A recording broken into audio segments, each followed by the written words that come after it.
Hello दोस्तों, नमस्कार। Santoshi IAS में आप सभी का एक बार फिर स्वागत है। आज यहाँ पर हम करेंगे साइंस एंड टेक जनवरी से लेकर जुलाई 2025 तक जितने भी साइंस एंड टेक के क्वेश्चन बने हुए हैं उनको हम एक बार इस वीडियो में कर लेते हैं। ये सभी कहाँ से सोर्स लिए गए हैं? ये सभी सोर्स लिए गए हैं आपके एडिटोरिया से। तो चलते हैं, बिना किसी देरी के शुरू करते हैं।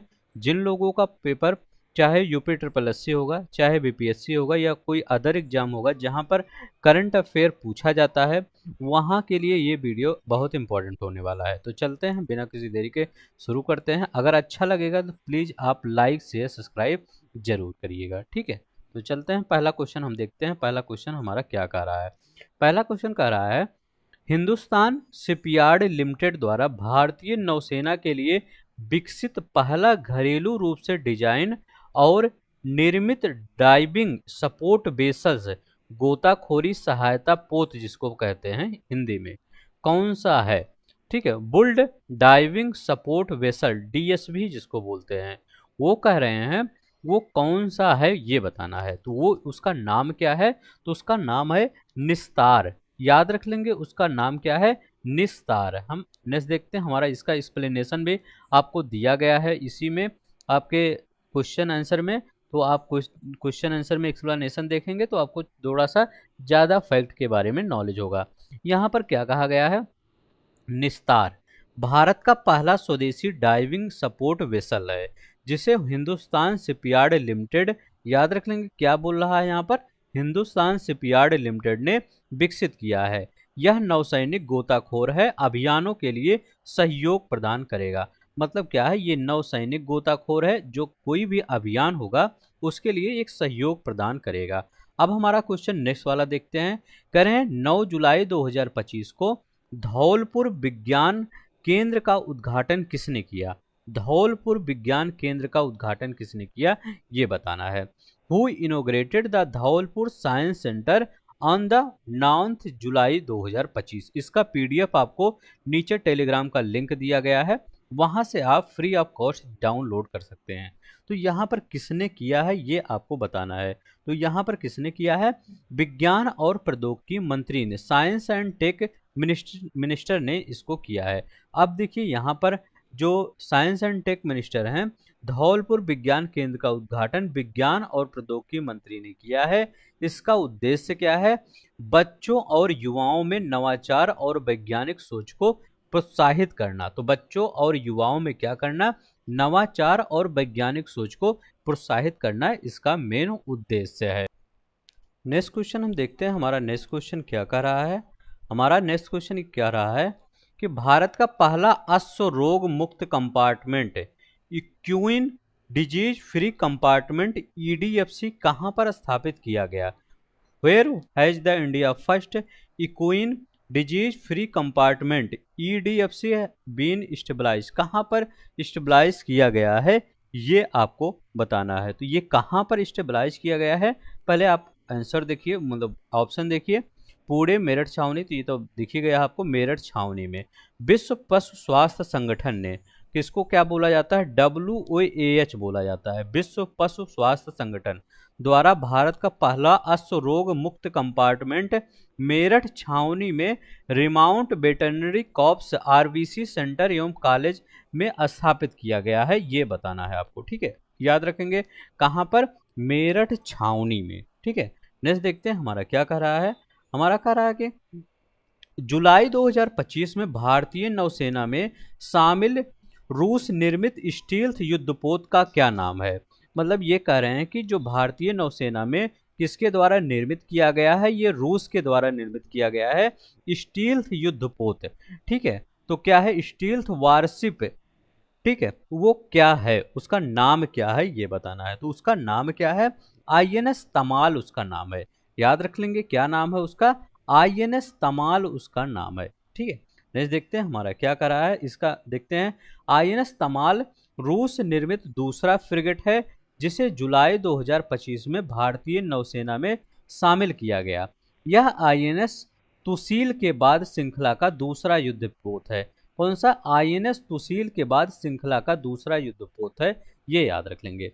नेक्स्ट देखते हैं हमारा क्या कह रहा है क्वेश्चन। पांचवा क्वेश्चन देखते हैं हमारा क्या कह रहा है कह रहे हैं 1 जुलाई 2025 को भारतीय नौसेना में शामिल स्टील्थ फ्रिगेट आईएनएस उदयगिरी किस परियोजना के तहत निर्मित किया गया है? जो आईएनएस उदयगिरी है वो किस परियोजना के तहत निर्मित किया गया है? चारों ऑप्शन देखिए, दो ऑप्शन आपका यहाँ पर है, दो ऑप्शन यहाँ पर है, ठीक है। तो यहाँ पर प्रोजेक्ट 17A, प्रोजेक्ट जो 17A है इसी के तहत ये क्या किया गया है, विकसित किया गया है। आईएनएस उदयगिरी मुंबई स्थित मझगांव डाक शिपयार्ड लिमिटेड द्वारा निर्मित प्रोजेक्ट 17A, याद रख लेंगे 17A का दूसरा स्टील फ्रिगेट है। कौन सा? आईएनएस उदयगिरी, ठीक है, उदयगिरी। यहां पर देखते हैं ये क्या करें क्वाड देशों ने इंडो पैसिफिक क्षेत्र में समुद्री सहयोग बढ़ाने के लिए किस मिशन की शुरुआत की? कह रहे हैं जो क्वाड देश हैं, क्वाड देश कौन कौन से हैं? तो क्वाड देश में कौन सा आता है?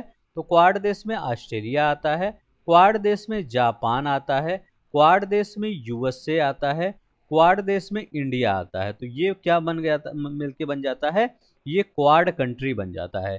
कह रहे हैं जो क्वाड कंट्री है वो समुद्री सहयोग को बढ़ाने के लिए किस मिशन की शुरुआत किए हैं? तो समुद्री सहयोग को बढ़ाने के लिए क्वाड एट सी शिप ऑब्जर्वर मिशन की शुरुआत किए हैं। इसका नाम याद रख लेंगे, हो सकता है आपके पेपर में कहीं ना कहीं ये पूछ ले। ये क्या कह रहे हैं कि कह रहे हैं क्वाड एट सी शिप ऑब्जर्वर मिशन की शुरुआत किए हैं।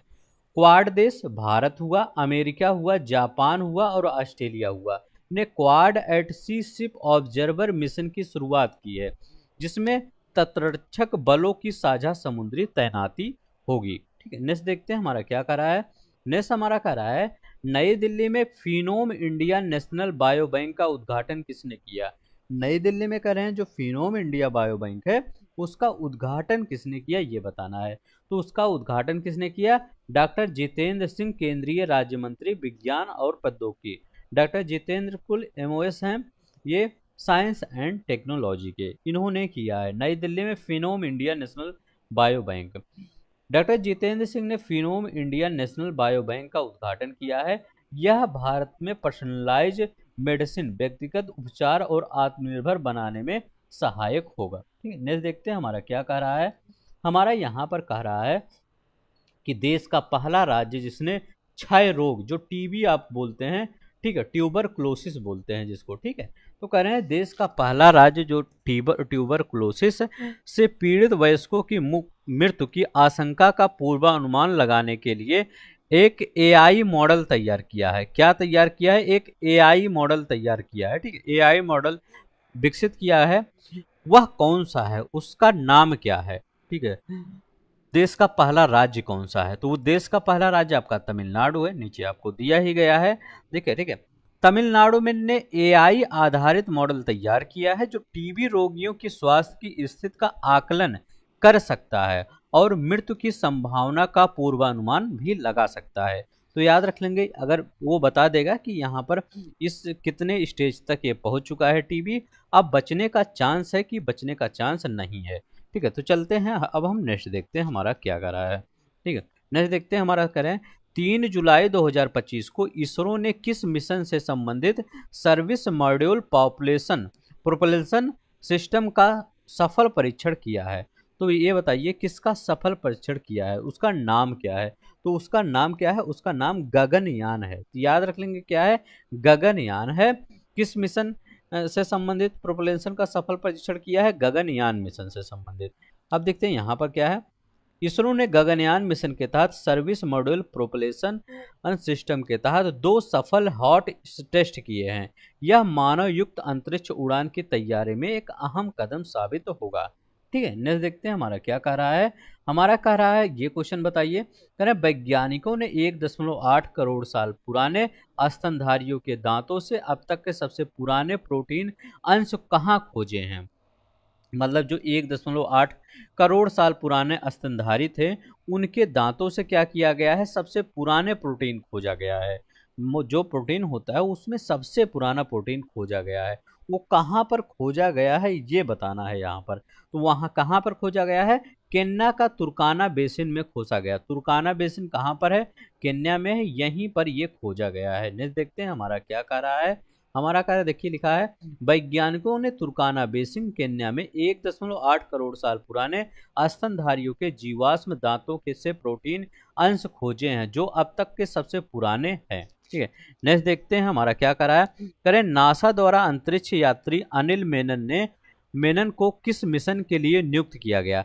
नासा द्वारा अंतरिक्ष यात्री अनिल मेनन को किस मिशन के लिए नियुक्त किया गया है ये बताना है। तो उनको किस मिशन के लिए नियुक्त किया गया है, तो उनको नियुक्त किया गया है पहला अंतरिक्ष स्टेशन मिशन के लिए, फर्स्ट स्पेस स्टेशन मिशन के लिए नियुक्त किया गया है। नासा ने अंतरिक्ष यात्री अनिल मेनन को उनके पहले अंतर्राष्ट्रीय अंतरिक्ष स्टेशन मिशन के लिए नियुक्त किया है। वह एक्सपीडिशन 75 के फ्लाइट इंजीनियर के क्रू सदस्य होंगे। ठीक है, तो ये देखते हैं, नेक्स्ट देखते हैं। करें, ट्विटर के सह संस्थापक कौन है। जैक डॉर्सी हैं। द्वारा लॉन्च किया गया बिना इंटरनेट वाला मैसेजिंग ऐप कौन सा है। तो ट्विटर के संस्थापक कौन है, जैक डॉर्सी। और जो अभी जो उन्होंने इंटरनेट लॉन्च किया है उसका नाम क्या है, उसका नाम है बिट चैट। वो क्या करता है, ब्लूटूथ पर वर्क करता है। पेयर ऑफ ब्लूटूथ होगा, ब्लूटूथ के पेयर से क्या होगा, आप मैसेज एक दूसरे से भेज सकते हैं, उसमें कोई इंटरनेट की ज़रूरत नहीं होगी। ठीक है, ये एक क्रांति आ सकती है इस मतलब सोशल मीडिया के फॉर्म में या इंफॉर्मेशन के फील्ड में। ठीक है, जैक टॉर्सी ने बिट चैट ऐप लॉन्च किया है। यह इंटरनेट के बिना Bluetooth low energy mesh network पर काम करता है। यह पूरी तरह से पीयर टू पीयर मैसेजिंग को सक्षम बनाता है। ठीक है, नेक्स्ट नंबर देखते हैं। 11 नंबर का हमारा क्वेश्चन क्या करा है, कह रहा है 25 जून 2025 को एक्सियोम 4, बहुत इंपॉर्टेंट क्वेश्चन है, एक्सियोम 4 स्पेस मिशन के तहत अंतर्राष्ट्रीय अंतरिक्ष स्टेशन ISS की यात्रा करने वाले पहले भारतीय कौन बने हैं। तो ISS की यात्रा करने वाले पहले भारतीय कौन बने हैं ये बताना है। तो कौन बने हैं, बने हैं कैप्टन शुभांशु शुक्ला। तो याद रखेंगे, ग्रुप कैप्टन शुभांशु शुक्ला बने हैं। 25 जून 2025 को एक्सियोम 4 स्पेस मिशन के तहत अंतर्राष्ट्रीय अंतरिक्ष स्टेशन ISS की यात्रा करने वाले पहले भारतीय कौन बने हैं, ग्रुप कैप्टन शुभांशु शुक्ला बने हैं, ये याद रख लेंगे। अब देखिए, शुभांशु शुक्ला एक्सियोम 4 मिशन के तहत ISS पर गए थे। वह 1984 में राकेश शर्मा के बाद अंतरिक्ष में पहुंचने वाले दूसरे भारतीय बने हैं, सेकंड भारतीय बने हैं, ये याद रख लेंगे। नेक्स्ट देखते हैं हमारा क्या कर रहा है। जानवी डोंगटी 2029 में किस कंपनी द्वारा संचालित मिशन में भाग लेकर पहली अंतरिक्ष यात्री बनेंगी। कौन सी, जानवी डोंगटी 2029 में क्या है, किस कंपनी द्वारा संचालित मिशन में भाग लेकर पहली भारतीय अंतरिक्ष यात्री बनेगी। वो क्या है, वो टाइटन्स स्पेस इंडस्ट्री है, याद रख लेंगे, टाइटन्स स्पेस इंडस्ट्री। जांगवी डोंगटी 2029 में अमेरिका स्थित निजी कंपनी टाइटन्स स्पेस इंडस्ट्रीज के टाइटन्स स्पेस मिशन में शामिल होंगी। यह मिशन 5 घंटे का होगा और ग्रह की 2 परिक्रमा करेगा। ठीक है, तो ये याद रख लेंगे। नेक्स्ट देखते हैं ये क्या करें 26 जून 2025 को भारतीय सेना और जम्मू कश्मीर पुलिस ने किस ऑपरेशन की शुरुआत की। तो 26 जून 2025 को भारतीय सेना और जम्मू कश्मीर पुलिस ने किस अभियान की शुरुआत की, तो ऑपरेशन बहाली की शुरुआत किया। तो कौन से ऑपरेशन किसने किया, भारतीय सेना ने किया और जम्मू कश्मीर पुलिस ने किया। ऑपरेशन बहाली में होता क्या है, तो जम्मू कश्मीर के उधमपुर में ऑपरेशन बहाली शुरू किया गया, जिसका उद्देश्य आतंकवाद को समाप्त करना और क्षेत्र में शांति और सुरक्षा को बढ़ाना है। इसका यही मेन क्या है, उद्देश्य है। ठीक है, तो इतना आपको याद करना होगा। नेक्स्ट देखते हैं हमारा क्या कह रहा है। हाल ही में चीन के वैज्ञानिकों द्वारा विकसित की गई मौन रडार प्रणाली, ये क्या है, मौन रडार प्रणाली की विशेषता क्या है। जो चीन में विकसित किया गया था मौन रडार प्रणाली, कहना उसकी विशेषता क्या है। तो यह बिना कोई सिग्नल भेजे लक्ष्य पहचान सकता है।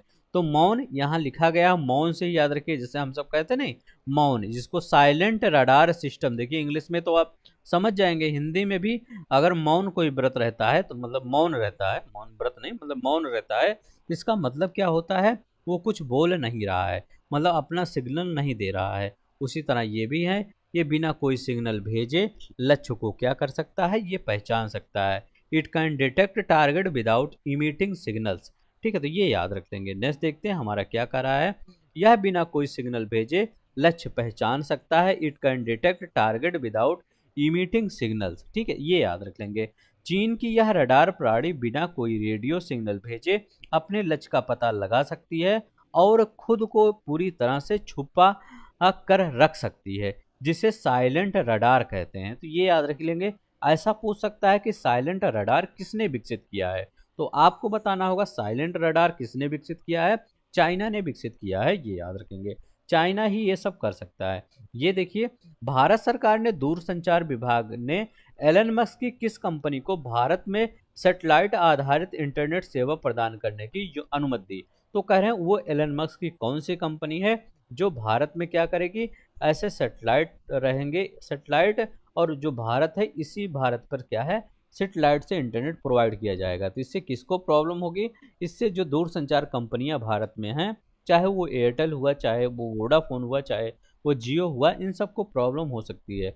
लेकिन क्या है, ये यहाँ पर जो स्टार लिंक है इसका जो प्राइस है बहुत हाई है, तो मुझे नहीं लगता अभी इसको इतनी प्राइस हाई पर इतना ये सफल हो पाएगा। अगर इसकी प्राइस कुछ कम करते हैं या उसी के आसपास करते हैं, एयरटेल या जियो के आसपास करते हैं, तो क्या होता है, हो सकता है ये सफल हो जाए स्टारलिंक। ठीक है, तो याद रख लेंगे ये स्टारलिंक है। अगर एक बार सफल हो गया तो ये याद रख लेंगे काफ़ी लंबा समय ये तय करेगा इंडिया में। भारत के दूरसंचार विभाग इलॉन मस्क ने कि इलॉन मस्क की स्टारलिंक को भारत में उपग्रह आधारित इंटरनेट सेवाएं शुरू करने की अनुमति दी है। ठीक है, ये याद रखेंगे। अब देखिए यहाँ का भारत सरकार दूरसंचार विभाग ने किस कंपनी को भारत में उपग्रह आधारित इंटरनेट सेवाएं प्रदान करने की अनुमति दी है, तो वो क्या है, तो वही क्वेश्चन है स्टारलिंक को। ठीक है, तो ये वही क्वेश्चन है, दो बार रिपीट हुआ है। ठीक है, अब देखिए यहाँ पर हाल ही में किस देश ने विश्व का पहला गैर बाइनरी चिप लॉन्च किया है, तो किस देश ने विश्व का पहला गैर बाइनरी चिप लॉन्च किया है ये बताना है। तो किसने लॉन्च किया है गैर बाइनरी चिप, तो ये चाइना ने लॉन्च किया है, याद रख लेंगे किसने, चाइना ने लॉन्च किया है। चीन ने पहला non binary AI chip launch किया है जो डाटा प्रोसेसिंग तथा नया तरीका प्रस्तुत करता है और अमेरिकी प्रतिबंधित घटकों पर निर्भरता को घटाता है। ठीक है, तो जो अमेरिका से प्रतिबंधित कर दिया गया है बहुत सी चीज़ें चाइना में, उसके जो घटक हैं उनको कम करता है। नहीं, देखते हैं यहाँ का क्या रहा है। कह रहा है 10 जून 2025 को भारतीय नौसेना और ब्रिटेन की नौसेना ने किस स्थान पर पासेक्स अभ्यास किया। कौन कौन सा अभ्यास है, पासेक्स अभ्यास क्या है, तो याद रख लेंगे ये कहाँ पर, ये हुआ अरब, उत्तरी अरब सागर में, नॉर्थ अरेबियन सी में। कौन सा, भारतीय सेना और ब्रिटेन की नौसेना। अब वहीं पर है ब्रिटेन, तो वहीं पर होगी नॉर्थ अरेबियन सी में। ठीक है, कह रहे इस अभ्यास में भारतीय नौसेना का आईएनएस तबर और P-18 बीमार एक पनडुब्बी शामिल किया गया था। ठीक है, भारतीय नौसेना का। करें, भारतीय सेना द्वारा राजस्थान में हाल ही में परीक्षण किया गया स्वदेशी ड्रोन का क्या नाम है, तो उसके स्वदेशी जो ड्रोन है जिसका राजस्थान में परीक्षण किया गया उसका नाम है रुद्रास्त्र। तो याद रखेंगे उसका नाम क्या है, रुद्रास्त्र उसका नाम है। नेक्स्ट देखते हैं हमारा क्या करें। रुद्रास्त्र एक hybrid VTOL vertical take off landing drone है जो लंबी दूरी तक उड़ान भरकर सटीक हमला कर सकता है और सुरक्षित लौट सकता है। नेक्स्ट देखते हैं हमारा क्या कह रहा है। हमारा कह रहा है कि इसरो ने भ्रष्ट टेक इंडिया लिमिटेड के सहयोग से किस राज्य में पहला रॉकेट प्रक्षेपण किया, तो बताइए उसने किस राज्य में पहला रॉकेट प्रक्षेपण किया। तो उसने कहाँ पर जो पहला रॉकेट प्रक्षेपण किया है उसका नाम है उत्तर प्रदेश। ठीक है, तो उत्तर प्रदेश है। इसरो ने भ्रष्ट, भ्रष्ट क्या है, भ्रष्ट याद रखेंगे, टेक इंडिया लिमिटेड के सहयोग से यहाँ पर ये आपका, ठीक है, ISRO conduct collaboration through thrust, याद रखेंगे थ्रस्ट है, ये वरिष्ठ नहीं होगा, थ्रस्ट होगा। ठीक है, तो ये थ्रस्ट है, ये भ्रष्ट नहीं है, यहाँ पर थ्रस्ट लिखा गया है। ठीक है, ये थ्रस्ट ये है। ठीक है, ये थ्रस्ट होगा। थ्रस्ट टेक इंडिया लिमिटेड हुई चीज है, तो ये उत्तर प्रदेश में है। तो उत्तर प्रदेश के कहाँ पर, ये उत्तर प्रदेश के कुशीनगर में, याद रख लेंगे कहाँ पर, उत्तर में। इसरो ने कुशीनगर उत्तर प्रदेश में सफल रॉकेट परीक्षण किया। यह राज्य में इसरो का पहला परीक्षण है। तो राज्य में इसरो का पहला परीक्षण यहीं पर है, कहाँ पर हुआ, ये कुशीनगर में हुआ। ये याद रखेंगे किसके सहयोग से, तो ये थ्रस्ट के सहयोग से। ठीक है, ठीक, किसके सहयोग से, ये थ्रस्ट के सहयोग से। नेक्स्ट देखते हैं, करे 14 जून, चीन ने 14 जून 2025 को लॉन्ग मार्च 2D, क्या करें, लॉन्ग मार्च 2D रॉकेट से कौन सा उपग्रह लॉन्च किया? तो चीन ने 14 जून 2025 को लॉन्ग मार्च 2D रॉकेट से कौन सा उपग्रह लॉन्च किया? तो ये झांग हेंग 102 है। तो ये इसका नाम क्या है? इसका नाम है झांगेंग 102। ठीक है, चीन ने प्राकृतिक आपदाओं की निगरानी के लिए झांगेंग 102 सैटेलाइट को लॉन्च किया है, ये याद रख लेंगे। नेक्स्ट देखते हैं, 16 से 27 जून 2025 तक भारत की रक्षा साइबर एजेंसी द्वारा आयोजित व्यापक साइबर सुरक्षा अभ्यास का नाम क्या था?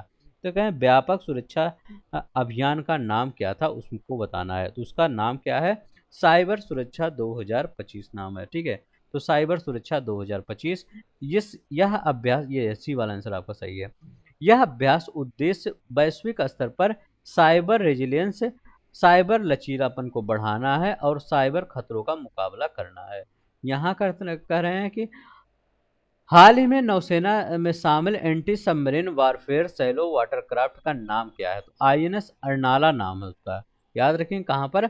नौसेना में शामिल किया गया है anti submarine warfare shallow watercraft. ठीक है, तो ये याद रखेंगे।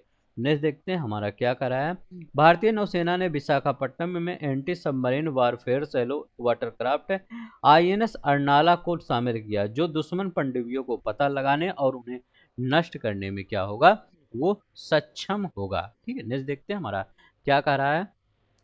कह रहा है 2025 में अंतर्राष्ट्रीय परमाणु ऊर्जा एजेंसी IAEA और रोमानिया ने मिलकर अब तक का सबसे बड़ा परमाणु आपातकालीन अभ्यास कौन सा आयोजित किया है? तो अब तक का सबसे बड़ा जो परमाणु आपातकालीन अभ्यास होगा, उसका नाम क्या होगा? कॉन्वेक्स EX3 नाम होगा। याद रखें क्या होगा? कॉन्वेक्स EX3 नाम होगा उसका। ये इसका एक्सप्लेनेशन एक बार देखते हैं। करें कॉन्व EX325 दो अभ्यास 75 से अधिक देशों और 10 अंतर्राष्ट्रीय संगठनों ने भाग लिया है। इसका उद्देश्य है परमाणु आपात स्थितियों में वैश्विक समन्वय और सूचना आदान प्रदान को मजबूत करना है, इसका वो उद्देश्य। कह रहे रिलायंस एरो स्ट्रक्चर लिमिटेड और फ्रांस की दसाल्ट एविएशन ने नागपुर महाराष्ट्र में किस विमान के निर्माण के लिए समझौता किया है? तो कौन किया है ये समझौता? रिलायंस एरो स्ट्रक्चर लिमिटेड और फ्रांस की दसाल्ट एविएशन ने। यहाँ कहाँ पर होगा? ये नागपुर में होगा। ठीक है, तो यहाँ पर कह रहे हैं किस विमान के निर्माण के लिए समझौता किया गया है। तो कौन सा विमान है? ये है falcon 2000 business jet. Falcon 2000 business jet के निर्माण के लिए, तो याद रख लेंगे फाल्कन 2000 बिजनेस जेट के निर्माण के लिए क्या है? ये समझौता किया गया है। ठीक है, नेक्स्ट देखते हैं हमारा क्या है। हमारा नेक्स्ट क्या करें, नागपुर में फाल्कन 2000 बिजनेस जेट के निर्माण हेतु रिलायंस एरो स्ट्रक्चर और दसाल्ट एविएशन के बीच समझौता हुआ है। यहाँ देखिए, हाल ही में उड़ीसा के गोपालपुर स्थित सीवर्ड फायरिंग रेंज में सफलतापूर्वक परीक्षण किया गया। भार्गवास्त्र किस प्रकार की प्रणाली है? करें भार्गवास्त्र क्या है, किस प्रकार की प्रणाली? पहले तो ये याद रख लेंगे, ये कहाँ से इसका सफल परीक्षण किया गया? उड़ीसा के गोपालपुर से इसका परीक्षण किया गया। ये इंपॉर्टेंट है। ठीक है, यही पूछ सकता है, हमने कैसे भी घुमा के आपसे क्वेश्चन पुटअप कर सकता है, उसको आपको बताना होगा कि किस प्रकार से हम आपका क्वेश्चन पुटअप होता है। तो याद रखिएगा, हाल ही में उड़ीसा के गोपालपुर में स्थित सीवियर्ड फायरिंग रेंज से सफलतापूर्वक परीक्षण किया गया भार्गवास्त्र किस प्रकार की यह प्रणाली है। तो ये किस प्रकार की प्रणाली है? तो ये है काउंटर ड्रोन प्रणाली। काउंटर ड्रोन प्रणाली है, ये काउंटर ड्रोन प्रणाली है, ये याद रख लेंगे। नेक्स्ट देखते हैं। देखिए, भार्गवास्त्र एक स्वदेशी काउंटर ड्रोन सिस्टम है जिसे SDAL ने विकसित किया है। यह ड्रोन के झुंड एवं एकल ड्रोन दोनों को नष्ट कर सकता है। नेक्स्ट देखते हैं हमारा क्या कर रहा है। कर रहा है DRDO द्वारा हाल ही में नई दिल्ली में उद्घाटन किया गया केंद्र किस क्षेत्र से संबंधित है? तो DRDO द्वारा हाल ही में नई दिल्ली में उद्घाटन किया गया केंद्र किस क्षेत्र से संबंधित है? तो DRDO द्वारा एक नई दिल्ली में एक अत्याधुनिक क्वांटम प्रौद्योगिकी केंद्र विकसित किया, मतलब क्वांटम जो प्रौद्योगिकी है, मतलब क्वांटम टेक्नोलॉजी केंद्र एक विकसित किया गया है, मतलब उद्घाटन किया गया है इसका, ये याद रखेंगे। अब देखिए इसका देखते हैं। DRDO ने नई दिल्ली में अत्याधुनिक क्वांटम प्रौद्योगिकी अनुसंधान केंद्र का उद्घाटन किया है, ये याद रखेंगे। नेक्स्ट देखते हैं क्या हमारा कह रहा है। कह रहे हैं पूर्वोत्तर भारत का पहला भूतापीय उत्पादन कुआं कहाँ खोदा गया है। पूर्वोत्तर भारत का पहला भूतापीय उत्पादन कुआं, ठीक है, जो मतलब नीचे से आग निकल रही है, वो कहाँ पर खोदा गया है, वो दिरांग में, अरुणाचल प्रदेश। तो कहाँ पर, दिरांग अरुणाचल प्रदेश में ये खोदा गया है। ने देखिए यहाँ पर क्या है, करें यह कुआं centre for earth sciences and Himalayan studies CESHS द्वारा दिरांग अरुणाचल प्रदेश में खोजा गया है, याद रख लेंगे ये। करें प्रोजेक्ट कूरा किससे संबंधित है, करें जो प्रोजेक्ट कूरा है, ये पूरा नहीं, ये प्रोजेक्ट कुश होना चाहिए, ठीक है, प्रोजेक्ट कुश, प्रोजेक्ट कुश, हाँ। कह रहे हैं प्रोजेक्ट जो कुश है ये किससे संबंधित है, ये आपको बताना होगा कि प्रोजेक्ट कुश किससे संबंधित है। तो एयर डिफेंस सिस्टम है ये प्रोजेक्ट कुश, ठीक है, तो बी वाला आंसर होगा, ये एयर डिफेंस सिस्टम है। डीआरडीओ द्वारा विकसित प्रोजेक्ट कुश, कुश याद रख लेंगे, कुश, प्रोजेक्ट कुश भारत का नया एयर डिफेंस सिस्टम है। तो याद रख लेंगे भारत का नया एयर डिफेंस सिस्टम कौन सा है, कुश है, ये याद रखेंगे। लंबी दूरी की सतह से हवा में मार करने वाली, ये याद रख लेंगे। अगर आपसे पूछे कि ये प्रोजेक्ट कुश क्या है, तो प्रोजेक्ट कुश एक एयर डिफेंस सिस्टम है, ये याद रख लेंगे। एयर डिफेंस सिस्टम ये कैसे मार करती है, तो कई बार पेपर में ये भी पूछा जाता है, ये किस प्रकार से मार करती है प्रोजेक्ट, ये जो आपका कुश है, ठीक है, तो ये किस प्रकार से है, ये सतह से हवा में मार करने वाली एक मिसाइल है। तो लिख देता हूं, सतह से हवा में मार करने वाली, ठीक है, हवा में मार करने वाली मिसाइल है। इतना तो आपको याद करने होंगे। अगर प्रोजेक्ट कुश आ जाए तो आपको बताना है ये प्रोजेक्ट कुश डीआरडीओ द्वारा विकसित किया गया है, सतह से हवा में मार करती है, ठीक है। नेक्स्ट देखते हैं हमारा क्या है, करें ई हंसा किस प्रकार का विमान है। करें जो ई हंसा है वो किस प्रकार का विमान है, तो ये क्या है, इलेक्ट्रॉनिक ट्रेनर विमान है, इलेक्ट्रिक ट्रेनर विमान है। CSIR NAL द्वारा विकसित ये अगली पीढ़ी का स्वदेशी इलेक्ट्रिक ट्रेनर 2 सीटर विमान है। नेक्स्ट देखते हैं हमारा क्या करा है, करा जापान की ओहिसामा परियोजना का उद्देश्य क्या है। जापान में एक परियोजना लाई जा रही है जिसका नाम क्या है, ओहिसामा परियोजना। तो कह रहे हैं जो जापान की ओहिसामा परियोजना है, ये है, इसका उद्देश्य क्या है ये बताना है। तो इस परियोजना का उद्देश्य क्या है, सौर ऊर्जा से विद्युत उत्पादन करना, सौर ऊर्जा से क्या करना, विद्युत उत्पादन करना। इस परियोजना के तहत जापान अंतरिक्ष में और सौर ऊर्जा उत्पन्न कर बिना तारों के पृथ्वी तक भेजेगा, ठीक है, तो याद रख लेंगे सौर ऊर्जा से उत्पन्न करना, ये क्या उत्पन्न करना, विद्युत उत्पादन करना। नहीं देखते हैं हमारा क्या करा है, करें किस देश में पहली बार मानव मूत्राशय प्रत्यारोपण ब्लेडर ट्रांसप्लांट किया गया, मानव मूत्रालय कहाँ पर किया गया, ये अच्छा क्वेश्चन है। ये अमेरिका में किया गया, कहाँ पर, USA में किया गया, ये याद रख लेंगे, ठीक है।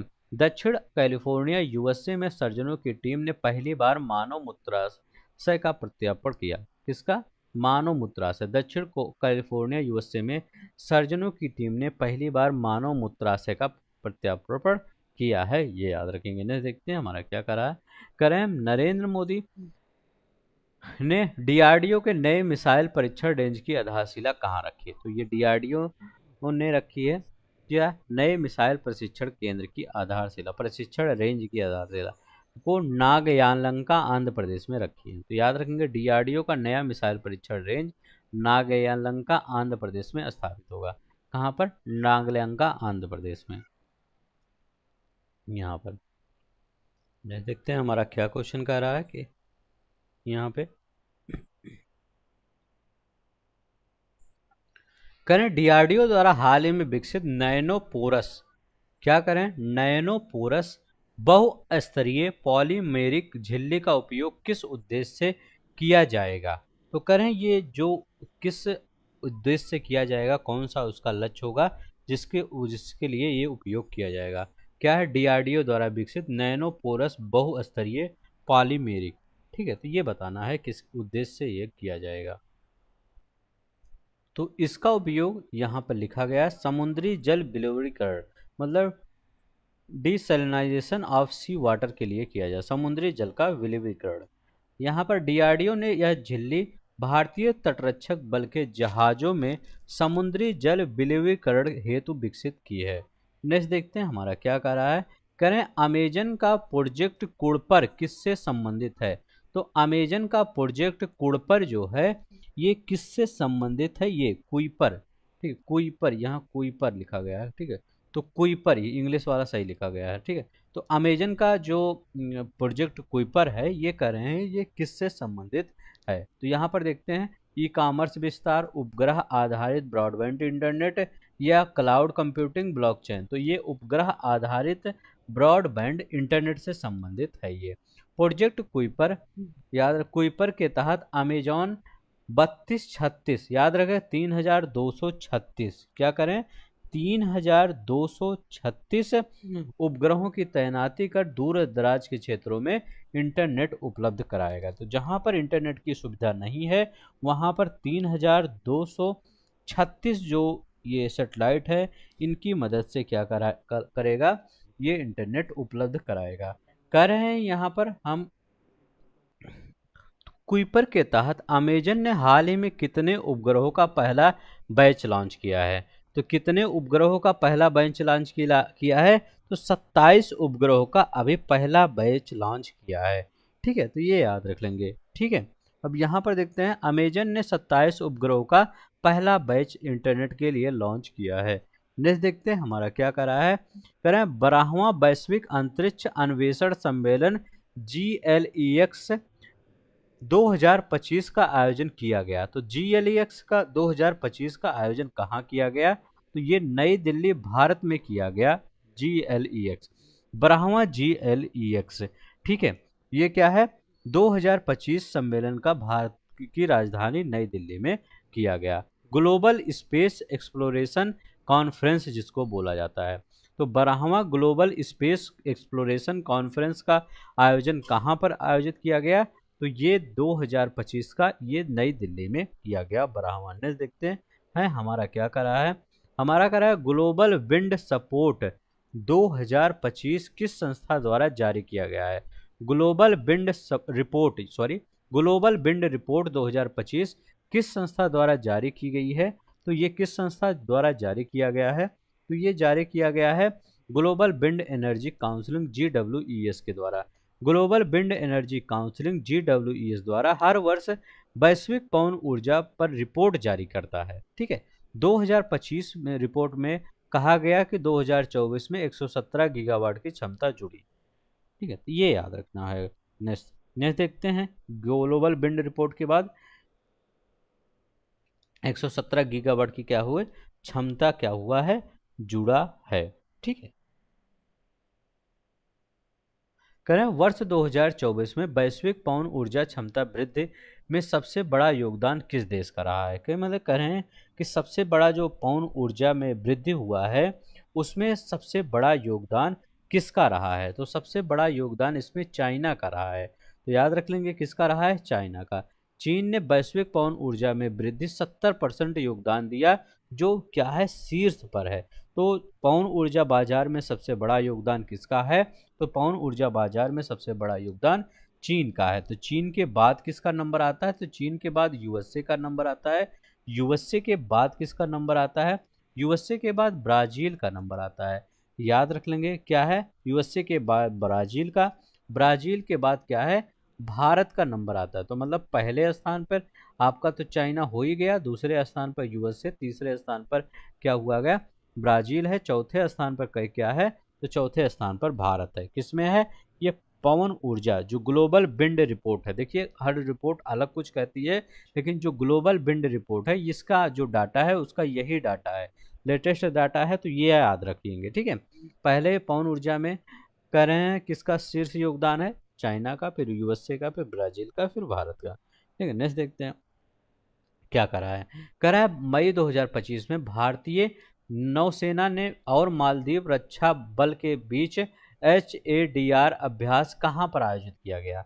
जो HADR अभ्यास है करें ये कहां पर आयोजित किया गया, तो अच्छा क्वेश्चन है, बताइए ये कहां पर, किसके किसके बीच, भारतीय नौसेना और मालदीव रक्षा के बीच। तो ये कहां किया गया, मफिला फूसी में किया गया। तो याद रखेंगे मफिला फूसी में किया गया है 4 से 10 मई 2025 तक मफिलाफुसी मालदीव में यह अभ्यास हुआ है, जिसमें आईएनएस शारदा ने भाग लिया था। तो किसमें इसमें भाग लिया था? तो आईएनएस शारदा ने इसमें क्या हुआ, इसमें भाग लिए। नेक्स्ट देखते हैं हमारा क्या कर रहा है। कह रहा है भारत 6G तकनीक का पेटेंट दाखिल करने वाले कितने देशों में शामिल हुआ? तो India became part of how many countries filing 6G technology patent. ठीक है, तो कितने? तो ये भारत 6 देशों की लिस्ट में क्या हुआ, शामिल हो गया है। तो भारत हाल ही में उन 6 देशों में शामिल हुआ है जिन्होंने 6G तकनीक के पेटेंट दाखिल किए हैं। तो याद रख लेंगे, भारत हाल ही में उन 6 देशों में शामिल हुआ है जिन्होंने 6G तकनीक के पेटेंट दाखिल किए हैं। नेक्स्ट देखते हैं हमारा क्या कर रहा है। कर रहा है तीस्ता प्रहार अभ्यास भारतीय सेना ने कहाँ आयोजित किया?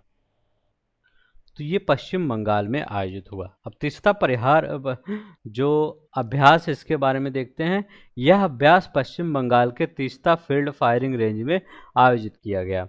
नेक्स्ट देखते हैं हमारा क्या कर रहा है। हाल ही में किस देश में लासा बुखार का प्रकोप देखा गया? करें, लासा जो फीवर रिपोर्ट किया गया है वो किस कंट्री में रिपोर्ट किया गया, आउटब्रेक हुआ है? तो लासा जो बुखार है इसको कहाँ पर देखा गया है? इसको नाइजीरिया में देखा गया है। तो नाइजीरिया में क्या है, लासा बुखार का प्रकोप देखा गया है, याद रखेंगे। ठीक है, मई 2025 में लासा बुखार आया था।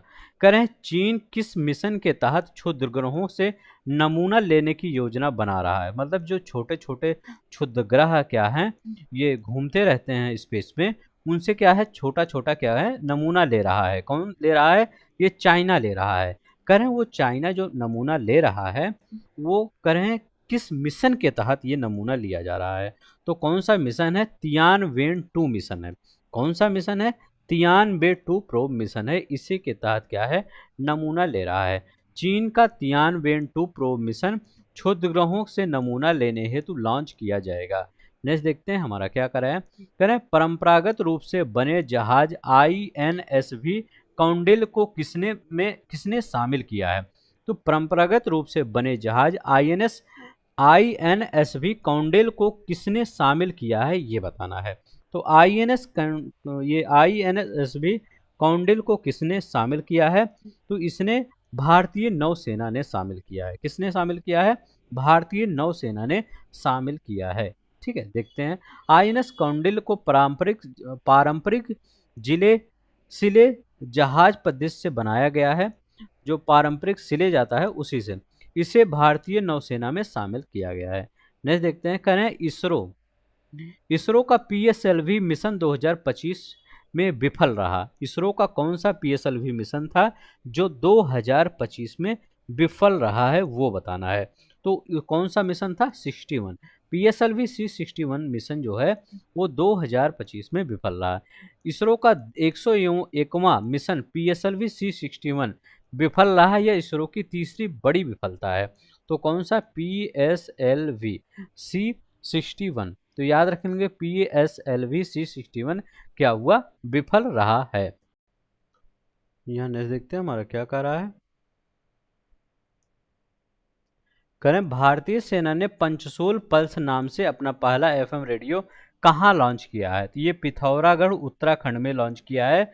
भारतीय सेना ने पंचशूल पल्स नाम से अपना पहला FM रेडियो स्टेशन। ठीक है, भारतीय सेना ने उत्तराखंड के पिथौरागढ़ में पंचशूल पल्स नाम से FM रेडियो लॉन्च किया है, ये याद रखेंगे। नेक्स्ट देखते हैं। करें भारत का पहला जीनोम संवर्धित चावल किस संस्था द्वारा जारी किया गया है?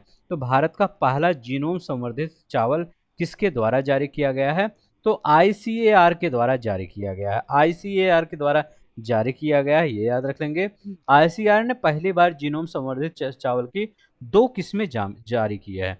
DRR चावल 100 जिसको क्या कहते हैं, कमला बोला जाता है, और पूसा DST राइस 1 क्या है, पूसा DST राइस 1, इन दोनों को जारी किया गया। तो DRR चावल 100 कमला, और जिसको कमला बोला गया है, और पूसा DST राइस फर्स्ट, इनको जारी किया गया है। नेक्स्ट देखते हैं हमारा क्या कह रहा है।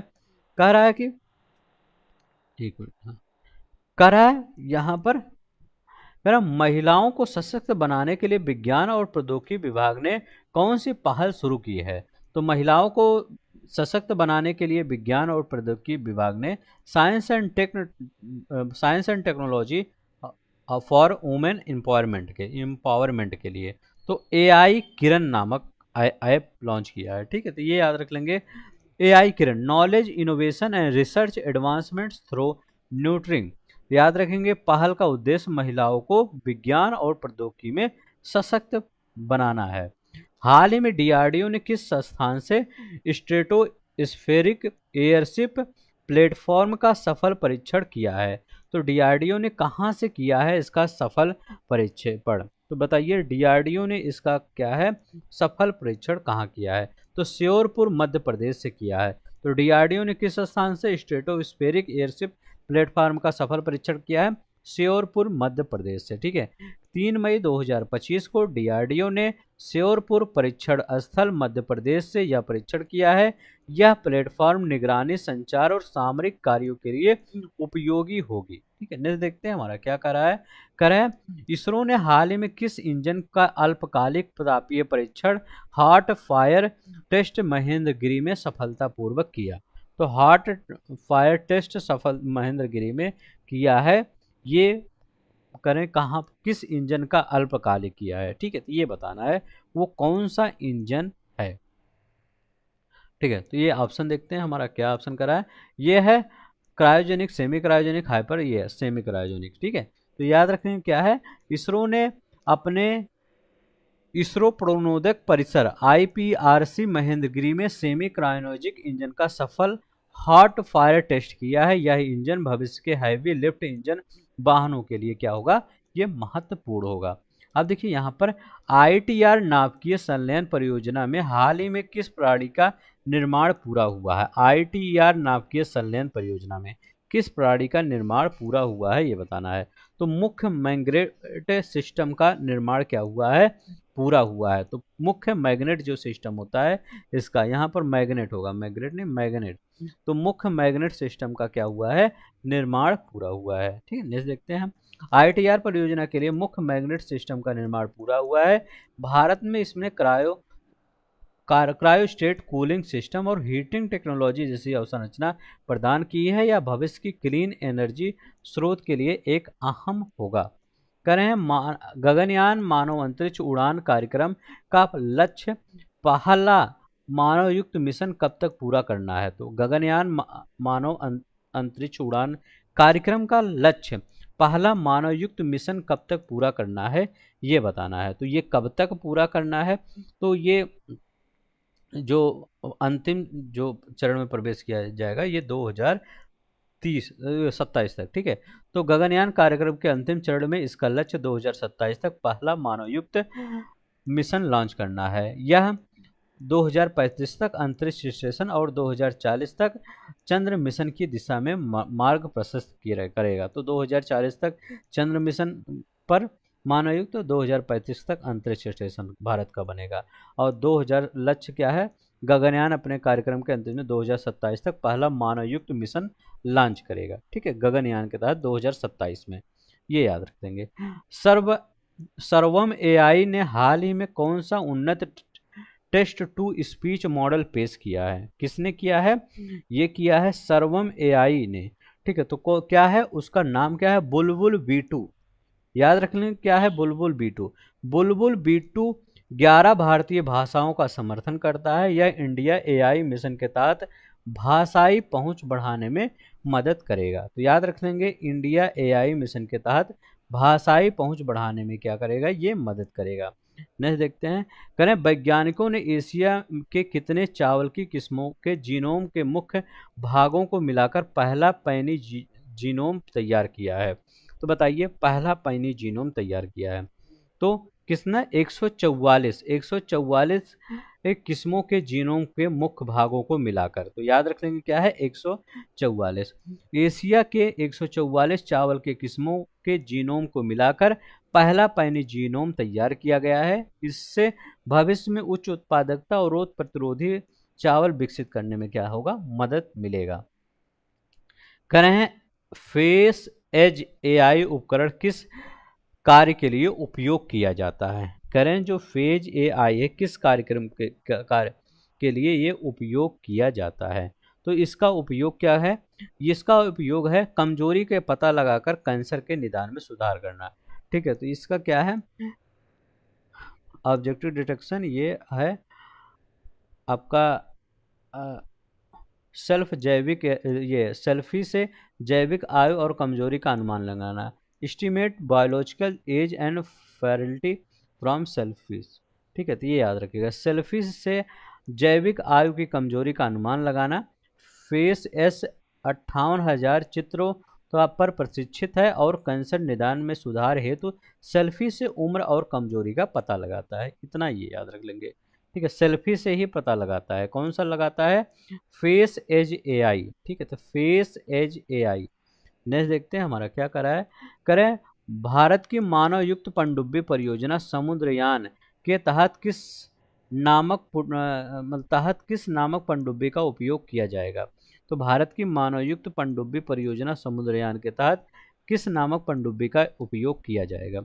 तो उसका नाम क्या है? तो इस मिशन के तहत मत्स्य 6000 नाम है। 5000 मत याद रख लेंगे दिमाग में, तो मत्स्य 5000 नाम याद रख लेंगे। ठीक है, तो मत्स्य क्या है? मत्स्य मत्स्य 6000 नाम याद रखेंगे। ठीक है, तो मत्स्य 6000। नेक्स्ट देखते हैं, मानव युक्त पनडुब्बी मत्स्य 6000 मीटर तक की समुद्री का अन्वेषण करेगा। मतलब 6000 मीटर तक क्या है? ये 6000 मीटर तक क्या है? ये समुद्र तक जाएगा। ठीक है, जिसका उद्देश्य क्या है? संसाधन मानचित्रण और जैव विविधता और रणनीतिक उपस्थिति बढ़ाना है। नेक्स्ट देखते हैं हमारा क्या करा है। यहाँ करा है कि एक्सियोम 4 मिशन के तहत ISS पर भारत का पहला जैविक प्रयोग किससे लेकर किया जाएगा? तो भारत का पहला जैविक प्रयोग किसे लेकर किया जाएगा? तो माइक्रो एग्लो बैक्टीरिया के तहत। ठीक है, तो किसके तहत? माइक्रो एग्लो बैक्टीरिया के तहत। यहाँ पर देखते हैं क्या कर रहा है। ISS पर यह प्रयोग माइक्रोग्रेबिलिटी और माइक्रो एग्लो बैक्टीरिया का अध्ययन करेगा, ताकि अंतरिक्ष में लंबे मिशन के लिए भोजन के रूप में उनका मूल्यांकन किया जा सके। ठीक है, तो ये याद रख लेंगे। अच्छा क्वेश्चन है, माइक्रो एग्लगे और साइनोबैक्टीरिया। ठीक है, करें नासा के ग्रेल मिशन ने चंद्रमा पर किन विशेषताओं का अध्ययन किया है? तो नासा का जो ये ग्रेल मिशन है GRAIL, ये किन विशेषताओं का? तो ये अंतर तापीय भिन्नता और भूपर्वतीय मोटाई और प्राचीन ज्वालामुखियों की गतिविधियों पर अध्ययन किया है। ठीक है, थर्मल डिफरेंसेस, क्रस्ट थिकनेस और एंशिएंट वोल्केनिक एक्टिविटी जो होती है उनका ये अध्ययन किया है। ठीक है, ये याद रख लेंगे। करें अंतर तापीय भिन्नता, भूपर्वतीय की मोटाई, प्राचीन ज्वालामुखी गतिविधियां। ठीक है, ग्रेल मिशन ने ईब और फ्लो यानों का क्या है उपयोग कर चंद्रमा की आंतरिक संरचना, गुरुत्वाकर्षण परिवर्तन और भूवैज्ञानिक इतिहास का अध्ययन किया है। ने देखते हैं हमारा क्या करा है। करें असम के मुख्यमंत्री हेमंत बिस्वा शर्मा ने भारत की पहली क्षेत्रीय भाषा असमिया में समाचार प्रस्तुत करने वाली AI वर्चुअल न्यूज एंकर का नाम लॉन्च किया है। उसका क्या है? तो असम ने क्या किया है? हेमंत बिस्वा शर्मा ने एक AI लॉन्च किया है, तो उसका नाम क्या है? ये तो हम तो कई बार ये क्वेश्चन आपको बता चुके हैं। उसका नाम क्या है? उसका नाम है अंकिता। ठीक है, तो क्या नाम है? अंकिता।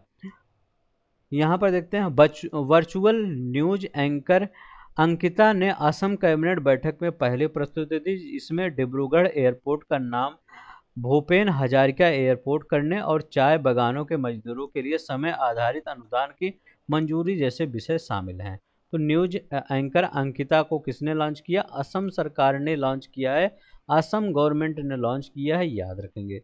नेक्स्ट देखते हैं क्या कर रहा है कि मिशन लाइफ के तहत आइडियाज फॉर लाइफ क्या है? मिशन लाइफ के तहत आइडियाज फॉर लाइफ पहल में नागरिक केंद्रित कितने विजेता विचारों की घोषणा की गई? तो कितने विजेता विचारों की घोषणा की गई? 21 विजेता विचारों की यहाँ पर क्या की गई है? घोषणा की गई है, ये याद रख लेंगे। अब देखिए, आइडियाज फॉर लाइफ जो मिशन है उसके साथ 7 विषय को शामिल किया गया। उसके साथ मिशन में 7 विषय को शामिल किया गया, ये याद रख लेंगे। आइडियाज फॉर लाइफ के 7 विषय कौन कौन से हैं? सेव वाटर एक विषय, ये याद रख लेंगे। दूसरा ऊर्जा बचाएं एक विषय, सेव एनर्जी ये एक विषय याद रखेंगे। रिड्यूस वेस्ट ये एक विषय याद रख लेंगे। रिड्यूस ई वेस्ट एक विषय ये याद रख लेंगे। एवॉइड सिंगल यूज प्लास्टिक ये याद रख लेंगे एक विषय, ठीक है। एडॉप्ट सस्टेनेबल फूड सिस्टम याद रखेंगे। फॉलो हेल्थी लाइफ स्टाइल ये सातों याद रख लेंगे और सातों बहुत ही इंपॉर्टेंट है। पानी को तो आपको बचाना ही पड़ेगा, एनर्जी को बचाना ही पड़ेगा, रिड्यूस वेस्ट को रिड्यूस करना पड़ेगा, जो वेस्ट होता है उसको रिड्यूस करना पड़ेगा, रिड्यूस ई वेस्ट को रिड्यूस करना पड़ेगा, जो मोबाइल के चार्जर चिप उप ये सब रिड्यूस निकलते नहीं हैं वो कूड़े करके, तो उनको भी रिड्यूस करना पड़ेगा। सिंगल यूज प्लास्टिक को हटाना पड़ेगा, ठीक है।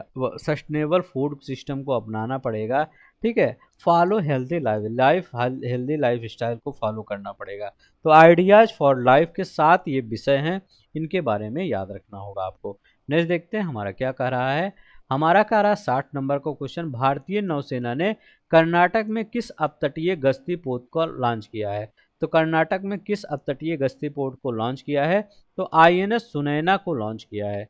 तो भारतीय नौसेना ने आईएनएस सुनैना को कर्नाटक में लॉन्च किया है। यह पोत इंडियन ओशन शिप सागर मिशन का हिस्सा है और क्षेत्रीय सुरक्षा और समुद्री निगरानी और समुद्री आपदा प्रबंधन में सहायक होगा। नेक्स्ट देखते हैं हमारा क्या कर रहा है। करें डीआरडीओ ने हाल ही में किस विमान से गौरव नामक लॉन्ग रेंज ग्लाइडेड बम का सफल परीक्षण किया है। तो गौरव नामक लॉन्ग रेंज ग्लाइडेड बम का सफल परीक्षण कहाँ पर किया है, तो सुखोई 30 MKI याद रखेंगे, सुखोई 30 MKI। गौरव बम का सफल परीक्षण डीआरडीओ ने सुखोई 30 MKI विमान से किया है। यह बम लंबी दूरी के लक्ष्यों को नष्ट करने में सक्षम होता है। तो याद रखेंगे क्या है, लंबी, तो ये से पूछेगा डीआरडीओ ने जो अभी लंबी दूरी का ये बम लॉन्च किया उसका नाम क्या है, गौरव बम है, ठीक है। तो गौरव बम याद रखेंगे, ठीक है। किससे, ये सुखोई M30 MKI से सफल परीक्षण किया, ठीक है। यहाँ पर देखिए विज्ञान और प्रौद्योगिकी विभाग द्वारा इवोल्यूशन कार्यक्रम का उद्देश्य के लिए शुरू किया गया है, क्या शुरू किया गया है। तो यहाँ पर 4 ऑप्शन क्या है, इलेक्ट्रिक वाहन घटकों के निर्माण को बढ़ावा देना है, प्रमोट ईवी कंपोनेंट मैन्युफैक्चरिंग ये याद रखेंगे, परमाणु ऊर्जा अनुसंधान कह रहे हैं यहाँ पर, दूसरा कह रहे हैं अंतरिक्ष यान विकास और जल संरक्षण। तो इलेक्ट्रिक वाहन घटकों के निर्माण को बढ़ावा देना है। इवोल्यूशन कार्यक्रम का लक्ष्य क्या है, इलेक्ट्रिक वाहन घटकों के निर्माण और स्थानीय उत्पादन को प्रोत्साहित करना है, ये इसका काम है। तो इवोल्यूशन कार्यक्रम ऐसे पूछ सकता है, इवोल्यूशन कार्यक्रम किससे रिलेटेड है, सिर्फ ये याद रखेंगे विज्ञान और प्रौद्योगिकी विभाग के द्वारा इवोल्यूशन जो कार्यक्रम है उसको क्या क्यों लॉन्च किया गया है। तो इसको क्या है, इलेक्ट्रिक वाहन घटकों के निर्माण को बढ़ावा देना इसका काम है, ठीक है। नेक्स्ट देखते हैं हमारा क्या कह रहा है। कल तमिलनाडु के कलपक्कम में देश के पहले फास्ट ब्रीडर रिएक्टर का प्रोटोटाइप कब तैयार होने की संभावना है। तो इसकी जो ये फास्ट ब्रीडर रिएक्टर है कब तक तैयार होने की संभावना है, तो ये 2026 तक तैयार होने की संभावना है। देखिए कलपक्कम में FBR प्रोटोटाइप सितंबर 2026 तक शुरू होने की संभावना है। यह भारत के 3 चरणीय परमाणु कार्यक्रम का दूसरा चरण होगा, ठीक है। नेक्स्ट देखते हैं यहाँ पर क्या कर रहे हैं, कह रहे हैं भारत सरकार ने हरित प्रौद्योगिकियों के लिए आवश्यक महत्वपूर्ण खनिजों की आपूर्ति सुनिश्चित करने हेतु कौन सा मिशन शुरू किया है। हरित प्रौद्योगिकियों के लिए आवश्यक महत्वपूर्ण खनिजों की आपूर्ति करने हेतु कौन सा मिशन शुरू किया है, ये आपको बताना है। तो उस मिशन का नाम क्या है, राष्ट्रीय महत्वपूर्ण खनिज मिशन, ठीक है। तो राष्ट्रीय महत्वपूर्ण खनिज मिशन कहीं है, हाँ, राष्ट्रीय महत्वपूर्ण खनिज मिशन इसका नाम है। यह मिशन हरित प्रौद्योगिकियों में इस्तेमाल होने वाली महत्वपूर्ण खनिजों की आपूर्ति को सुनिश्चित करने के लिए शुरू किया गया है। यहाँ कहा गया है छत्तीसगढ़ के रायपुर में किस प्रकार की निर्माण इकाई की आधारशिला रखी गई है। तो छत्तीसगढ़ के रायपुर में किस प्रकार के निर्माण इकाई की आधारशिला रखी गई है, तो यहाँ पर गैलियम नाइट्राइड आधारित सेमीकंडक्टर की, तो याद रख लेंगे, गैलियम नाइट्राइड आधारित सेमीकंडक्टर निर्माण इकाई की आधारशिला रखी गई है, गैलियम नाइट्राइड आधारित सेमीकंडक्टर की। नेक्स्ट देखते हैं हमारा क्या कर रहा है। रायपुर में भारत के पहले गैलियम नाइट्राइड आधारित सेमीकंडक्टर निर्माण की आधारशिला रखी गई है। यहाँ करें भारतीय नौसेना और न्यूजीलैंड की नौसेना के बीच पासेक्स युद्धाभ्यास कहाँ शुरू हुआ है? तो पासेक्स युद्धाभ्यास अदन की खाड़ी में शुरू हुआ है। कहाँ पर? पासेक्स युद्ध अभ्यास भारतीय नौसेना और न्यूजीलैंड की नौसेना के बीच में हुआ है। ये कहाँ हुआ है? अदन की खाड़ी में। भारत की तरफ से आईएनएस तरकस ने इसमें भाग लिया है। इस युद्धाभ्यास ने आईएनएस तरकस ने भाग लिया है। यह अंतर्राष्ट्रीय समुद्री सहयोग को बढ़ावा देता है। नेक्स्ट देखते हैं हमारा क्या कर रहा है। दुनिया का पहला 3D मुद्रित रेलवे स्टेशन कहाँ बनाया गया है? तो दुनिया का पहला 3D मुद्रित रेलवे स्टेशन हातुशिमा जापान में बनाया गया है। 3D मुद्रित रेलवे स्टेशन जापान में बनाया गया है, याद रख लेंगे। हातुशिमा जापान में बनाया गया है। ठीक है, इसको कितने घंटे में पूरा किया गया है? मात्र 6 घंटे में पूरा गया है। मात्र कितने? 6 घंटे में इसको पूरा किया गया है। नेक्स्ट देखते हैं क्या। देखिए, हातुशिमा स्टेशन को 3D प्रिंटिंग एडिटिव मैन्युफैक्चरिंग तकनीक से केवल 6 घंटों में पूरा किया गया है। तो सीमा क्या है? 3D printing. करें, भारत में अंधता दृष्टिहीनता निवारण सप्ताह कब मनाया जाता है? अंधता दृष्टिहीनता सप्ताह कब मनाया जाता है? तो 1 से 7 अप्रैल 2007 सॉरी 1 से 7 अप्रैल को। ठीक है, याद रख लेंगे। यह सप्ताह देश भर में दृष्टिहीनता और अंधता को रोकने के लिए क्या हुआ है? मनाया जाता है। यहाँ देखते हैं यहाँ क्या करा है। करें, तीनों सेनाओं की महिला जल यात्रा अभियान समुद्र पर प्रदक्षिणा में किस पोत का उपयोग किया गया है? तो उसमें किस पोत का उपयोग किया गया है ये बताना। तो आईएनएस त्रिवेणी का उपयोग किया गया है। किसका? आईएनएस त्रिवेणी का। महिला जल यात्रा अभियान की 55वीं दिवसीय यात्रा मुंबई से शुरू हुई है और इसमें आईएनएस त्रिवेणी क्या है? आईएनएस क्या है? त्रिवेणी इसमें भाग लिया है। तो आईएनएस त्रिवेणी इसमें क्या है? भाग लिया है। करें, भारत 2026 तक आंध्र प्रदेश में किस परमाणु पनडुब्बी बेस को शुरू करने की तैयारी कर रहा है? भारत 2026 तक आंध्र प्रदेश के किस परमाणु पनडुब्बी बेस की तैयारी करने में शुरू कर रहा है? आईएनएस क्या है? आईएनएस वर्षा नाम है उसका। आईएनएस वर्षा विशाखापट्टनम। तो वर्षा विशाखापट्टनम। ठीक है, तो भारत रामबिल्ली के पास कहाँ का कह रहे हैं? रामबिल्ली के पास। ठीक है, तो रामबिल्ली के पास पूर्वी तट पर परमाणु पनडुब्बी बेस आईएनएस वर्षा को 2026 तक शुरू करने की परियोजना है। ठीक है, अब देखिए यहाँ पर डीआरडीओ ने सीमा पर हवाई हमलों को विफल करने के लिए कौन सा लेजर हथियार विकसित किया है? तो डीआरडीओ ने सीमा पर हवाई हमलों को विफल करने के लिए एक लेजर हथियार शुरू किया है। उसका नाम क्या है? तो उस लेजर हथियार का नाम है MK2A। ठीक है, MK2A नाम है। तो याद रख लेंगे, हो सकता है भविष्य में कुछ और नाम रख दिया जाए, लेकिन अभी इसका नाम क्या है? MK2A। ठीक है, ये याद रख लेंगे। क्या है? MK2A लेजर हथियार 30 किलोवाट की निर्देशित ऊर्जा वाले किरण से दुश्मन को नष्ट कर सकता है, लेजर से। ठीक है, पहले ये चाइना में बनाता था, अभी ये भारत भी बना रहा है। डेजर्ट फ्लैग 2025 का आयोजन कहाँ पर हुआ और यह बहुराष्ट्रीय अभ्यास में कितने देशों ने भाग लिया? तो डेजर्ट फ्लैग 2025 का आयोजन कहाँ हुआ और यह बहुराष्ट्रीय अभ्यास में कितने देशों ने भाग लिया है ये बताना है। तो ये डेजर्ट फ्लैग, इसमें कितने देशों ने भाग लिया है? 10 देशों ने भाग लिया है, ये याद रखेंगे। कौन सा संस्करण था? ये 10वां संस्करण था और 10 देश इसमें भाग लिए। ठीक है, तो ये 10 कंट्री ने इसमें भाग लिया है और ये यूएई में हुआ है। ठीक है, तो यूएई में ये क्या हुआ है? संपन्न हुआ है। डेजर्ट फ्लैग 2025 का 10वां संस्करण 21 से 8 अप्रैल के बीच में, क्या याद रख लेंगे? 21 अप्रैल से ये 8 अप्रैल के बीच में, 8 अप्रैल के बीच में ये क्या हुआ? शुरू किया गया है। 21 अप्रैल से 8 अप्रैल के बीच में। ठीक है, सॉरी 21 अप्रैल से 8 मई के बीच में, सॉरी 21 अप्रैल से 8 मई के बीच में शुरू किया गया है, यूएई में आयोजित किया गया है। ठीक है, भारत की तरफ से MiG-29 और जगुआर एयरक्राफ्ट शामिल थे। ठीक है, तो ये याद रखेंगे। यहाँ पर नेक्स्ट देखते हैं हमारा क्वेश्चन क्या करा है कि आईआईटी खड़गपुर ने तेल जल पृथक्करण हेतु किस तकनीक का विकास किया है? तो आईआईटी खड़गपुर ने तेल जल पृथक्करण हेतु किस तकनीक का विकास किया है? तो एनर्जी कुशल ग्राफीन आधारित तकनीक का विकास किया है। Energy efficient graphene based technology का क्या किया है?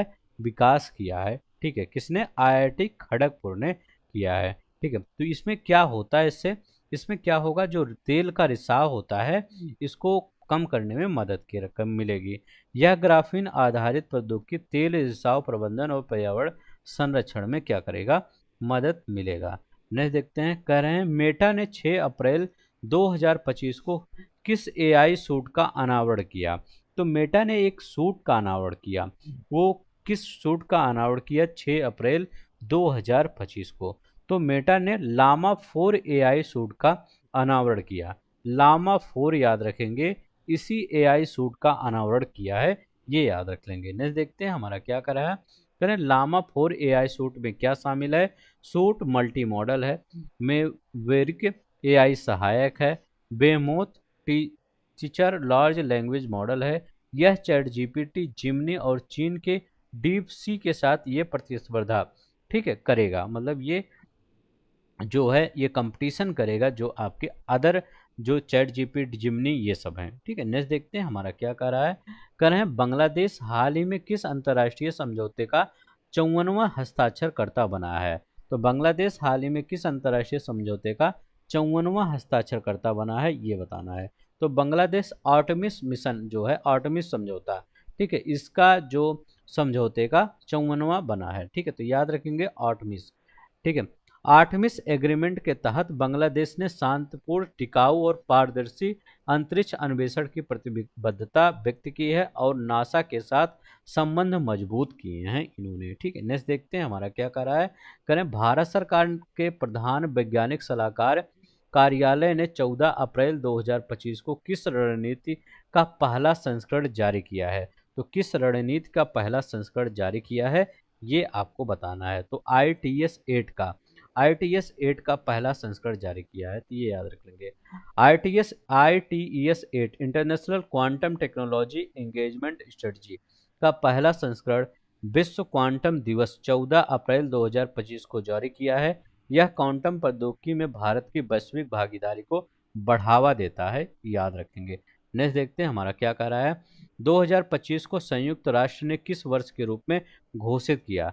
तो 2025 को संयुक्त राष्ट्र ने किस वर्ष के रूप में घोषित किया है। तो year of quantum science and technology, quantum विज्ञान और प्रौद्योगिकी वर्ष के रूप में क्या किया, घोषित किया है। तो संयुक्त राष्ट्र ने 2025 को क्वांटम विज्ञान और प्रौद्योगिकी वर्ष घोषित किया है ताकि वैश्विक स्तर पर क्वांटम नवाचार और अनुसंधान को बढ़ावा दिया जा सके, याद रख लेंगे, ठीक है। नेक्स्ट देखते हैं हमारा क्या कह रहा है, कह रहे हैं कि ब्लू ओरिजिन के न्यू शेपियर्ड ने 1963 के बाद पहली बार किस प्रकार की विशेषता वाली उपकक्षीय उड़ान पूरी की है।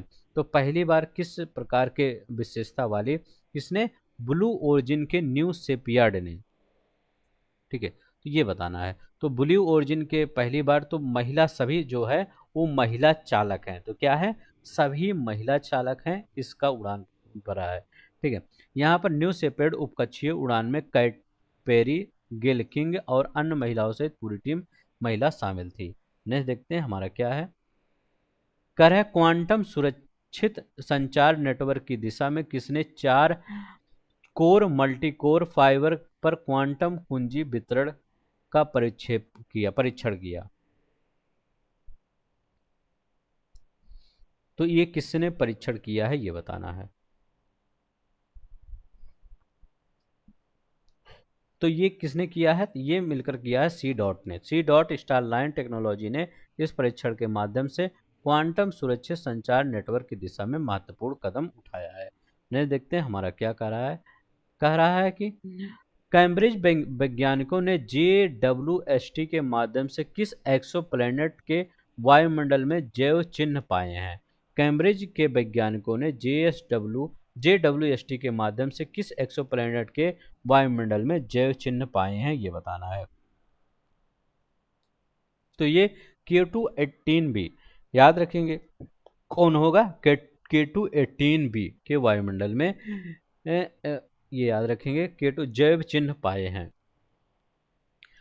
JSW ने एक्सोप्लैनेट K2-18b के वायुमंडल में DMS और DMSDS का पता लगाया जो पृथ्वी पर समुद्री जीवन की याद दिलाने वाले संभावित चिन्ह हैं। नेक्स्ट देखते हैं हमारा यहाँ क्या करा है निसार मिशन किसके सहयोग से संचालित किया गया है और इसका उद्देश्य क्या है। तो निसार इसरो और नासा का मिशन, ये कई बार क्वेश्चन आ भी चुका है। Study earth and land ice surface, NASA और पृथ्वी की स्थलीय एवं हिमीय सतह का अध्ययन करना है निसार। ठीक है, तो निसार मिशन का क्या है, पृथ्वी का अवलोकन मिशन है यह, जिसका उद्देश्य पृथ्वी की स्थलीय और हिमीय सतहों का विस्तार अध्ययन करना है। ठीक है, नेक्स्ट देखते हैं यहाँ पर क्या कर रहा है, वही जो है वही लिखा गया है। करें बीजिंग में पहली मानव रोबोट हाफ मैराथन में किस रोबोट ने 2 घंटे 40 मिनट में दौड़ पूरा किया है। तो 2 घंटे 40 मिनट में किसने पूरा किया है, तियोंग गोंग अल्ट्रा ने। याद रखेंगे, जो तियोंग गोंग अल्ट्रा ने, इसने क्या किया, 2 घंटे 40 मिनट में क्या किया, ये दौड़ पूरा किया है। ठीक है, नेक्स्ट देखते हैं हमारा क्या कर रहा है। यह देखिए, तियोंग योंग अल्ट्रा ने 21 ह्यूमनॉइड रोबोट्स में सबसे तेज दौड़ लगाई है, जिससे रोबोटिक्स सहन शक्ति और ऊर्जा प्रबंधन में प्रगति का प्रदर्शन हुआ है। कहे हैं भारत के पहले क्वांटम कंप्यूटिंग गांव को कहाँ बनाएगा और किसके सहयोग से। तो भारत अपने पहले क्वांटम कंप्यूटिंग गांव को कहाँ बनाएगा और किसके सहयोग से बनाएगा, ये बताना है। तो भारत का पहला क्वांटम कंप्यूटिंग गांव आंध्र प्रदेश के अमरावती में बनेगा, 50 एकड़ में बनेगा। ये याद रखेंगे, किसके सहयोग से, IBM TCS और L&T के सहयोग से बनेगा। IBM TCS और L&T के सहयोग से अमरावती में बनेगा। IBM TCS और L&T के सहयोग से बनेगा। अगर आपको अच्छा लग रहा होगा तो प्लीज़ सब्सक्राइब कर देंगे चैनल, शेयर कर देंगे और लाइक भी कर देंगे। ठीक है, तो ये तीनों आप कर देंगे प्लीज़। ठीक है, आपसे ये रिक्वेस्ट है। अब देखते हैं यहाँ पर क्या कर रहे हैं कि क्योंकि ये सब चीज़ें हमको कंटेंट लाने में बहुत मेहनत लगती है, आपके लिए लाने में। हाँ, हमको 15-20 मिनट ही लगता है, लेकिन हर चीज़ें अरेंज करने में लगभग आधे घंटे तो लग ही जाते हैं 180 क्वेश्चन बनाने में।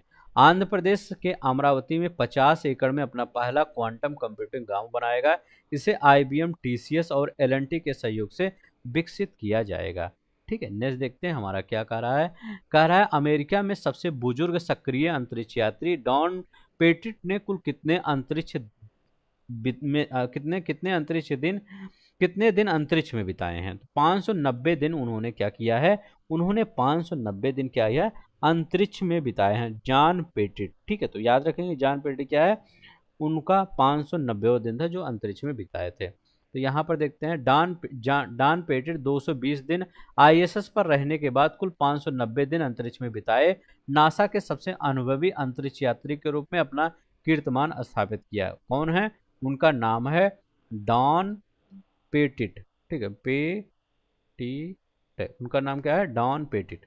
नहीं, देखते हैं यहाँ पर क्या है, कह रहे भारत ने हीमोफीलिया के लिए किसका नेतृत्व में अपना पहला मानव जीन थेरेपी का परीक्षण किया। तो भारत ने हीमोफीलिया के लिए किसके नेतृत्व में अपना पहला मानव जीन थेरेपी का प्रक्षेपण किया। तो वो किसका किया, ब्रिक इंसेट और CMC बिल्लोर। ठीक है, इससे ठीक है, तो यहाँ पर क्या है, ब्रिक इंस्टेम और CMC बिल्लोर। यह परीक्षण 2030 तक $300 बिलियन के जैव प्रौद्योगिकी विकास की दिशा में महत्वपूर्ण कदम होगा।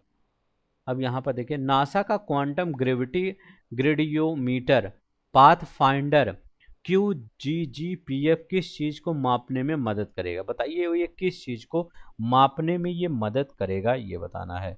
तो ये किस चीज को मापने में मदद करेगा, ये मदद करेगा पृथ्वी के गुरुत्वाकर्षण ढाल को, क्या है, पृथ्वी के गुरुत्वाकर्षण ढाल को मापने में क्या करेगा, ये मदद करेगा। नहीं, देखते हैं इसका एक्सप्लेनेशन क्या है। QGGPF यह 125 किलोग्राम का सेंसर है जो पृथ्वी की गुरुत्वाकर्षण ढाल को 10 गुना से अधिक सटीकता से माप सकेगा। इसका लक्ष्य जलवायु और संसाधन की निगरानी के लिए कक्षीय प्रशिक्षण करना है। नेक्स्ट देखते हैं, करें बुल्स आई आकाशगंगा में कितने चमकदार तारा वलय पाए गए हैं। तो बुल्स आई आकाशगंगा में कितने चमकदार तारा वलय पाए गए हैं, ये बताना है। तो यहाँ पर कितने चमकदार ये पाए गए हैं, तो ये आपके बुल्स आई में लगभग आपका 9, ये 11 शायद 9 है, ठीक है 9 ही है। बुलसाई में आकाशगंगा 551 मिलियन प्रकाश में 9 चमकदार तारे पाए गए हैं।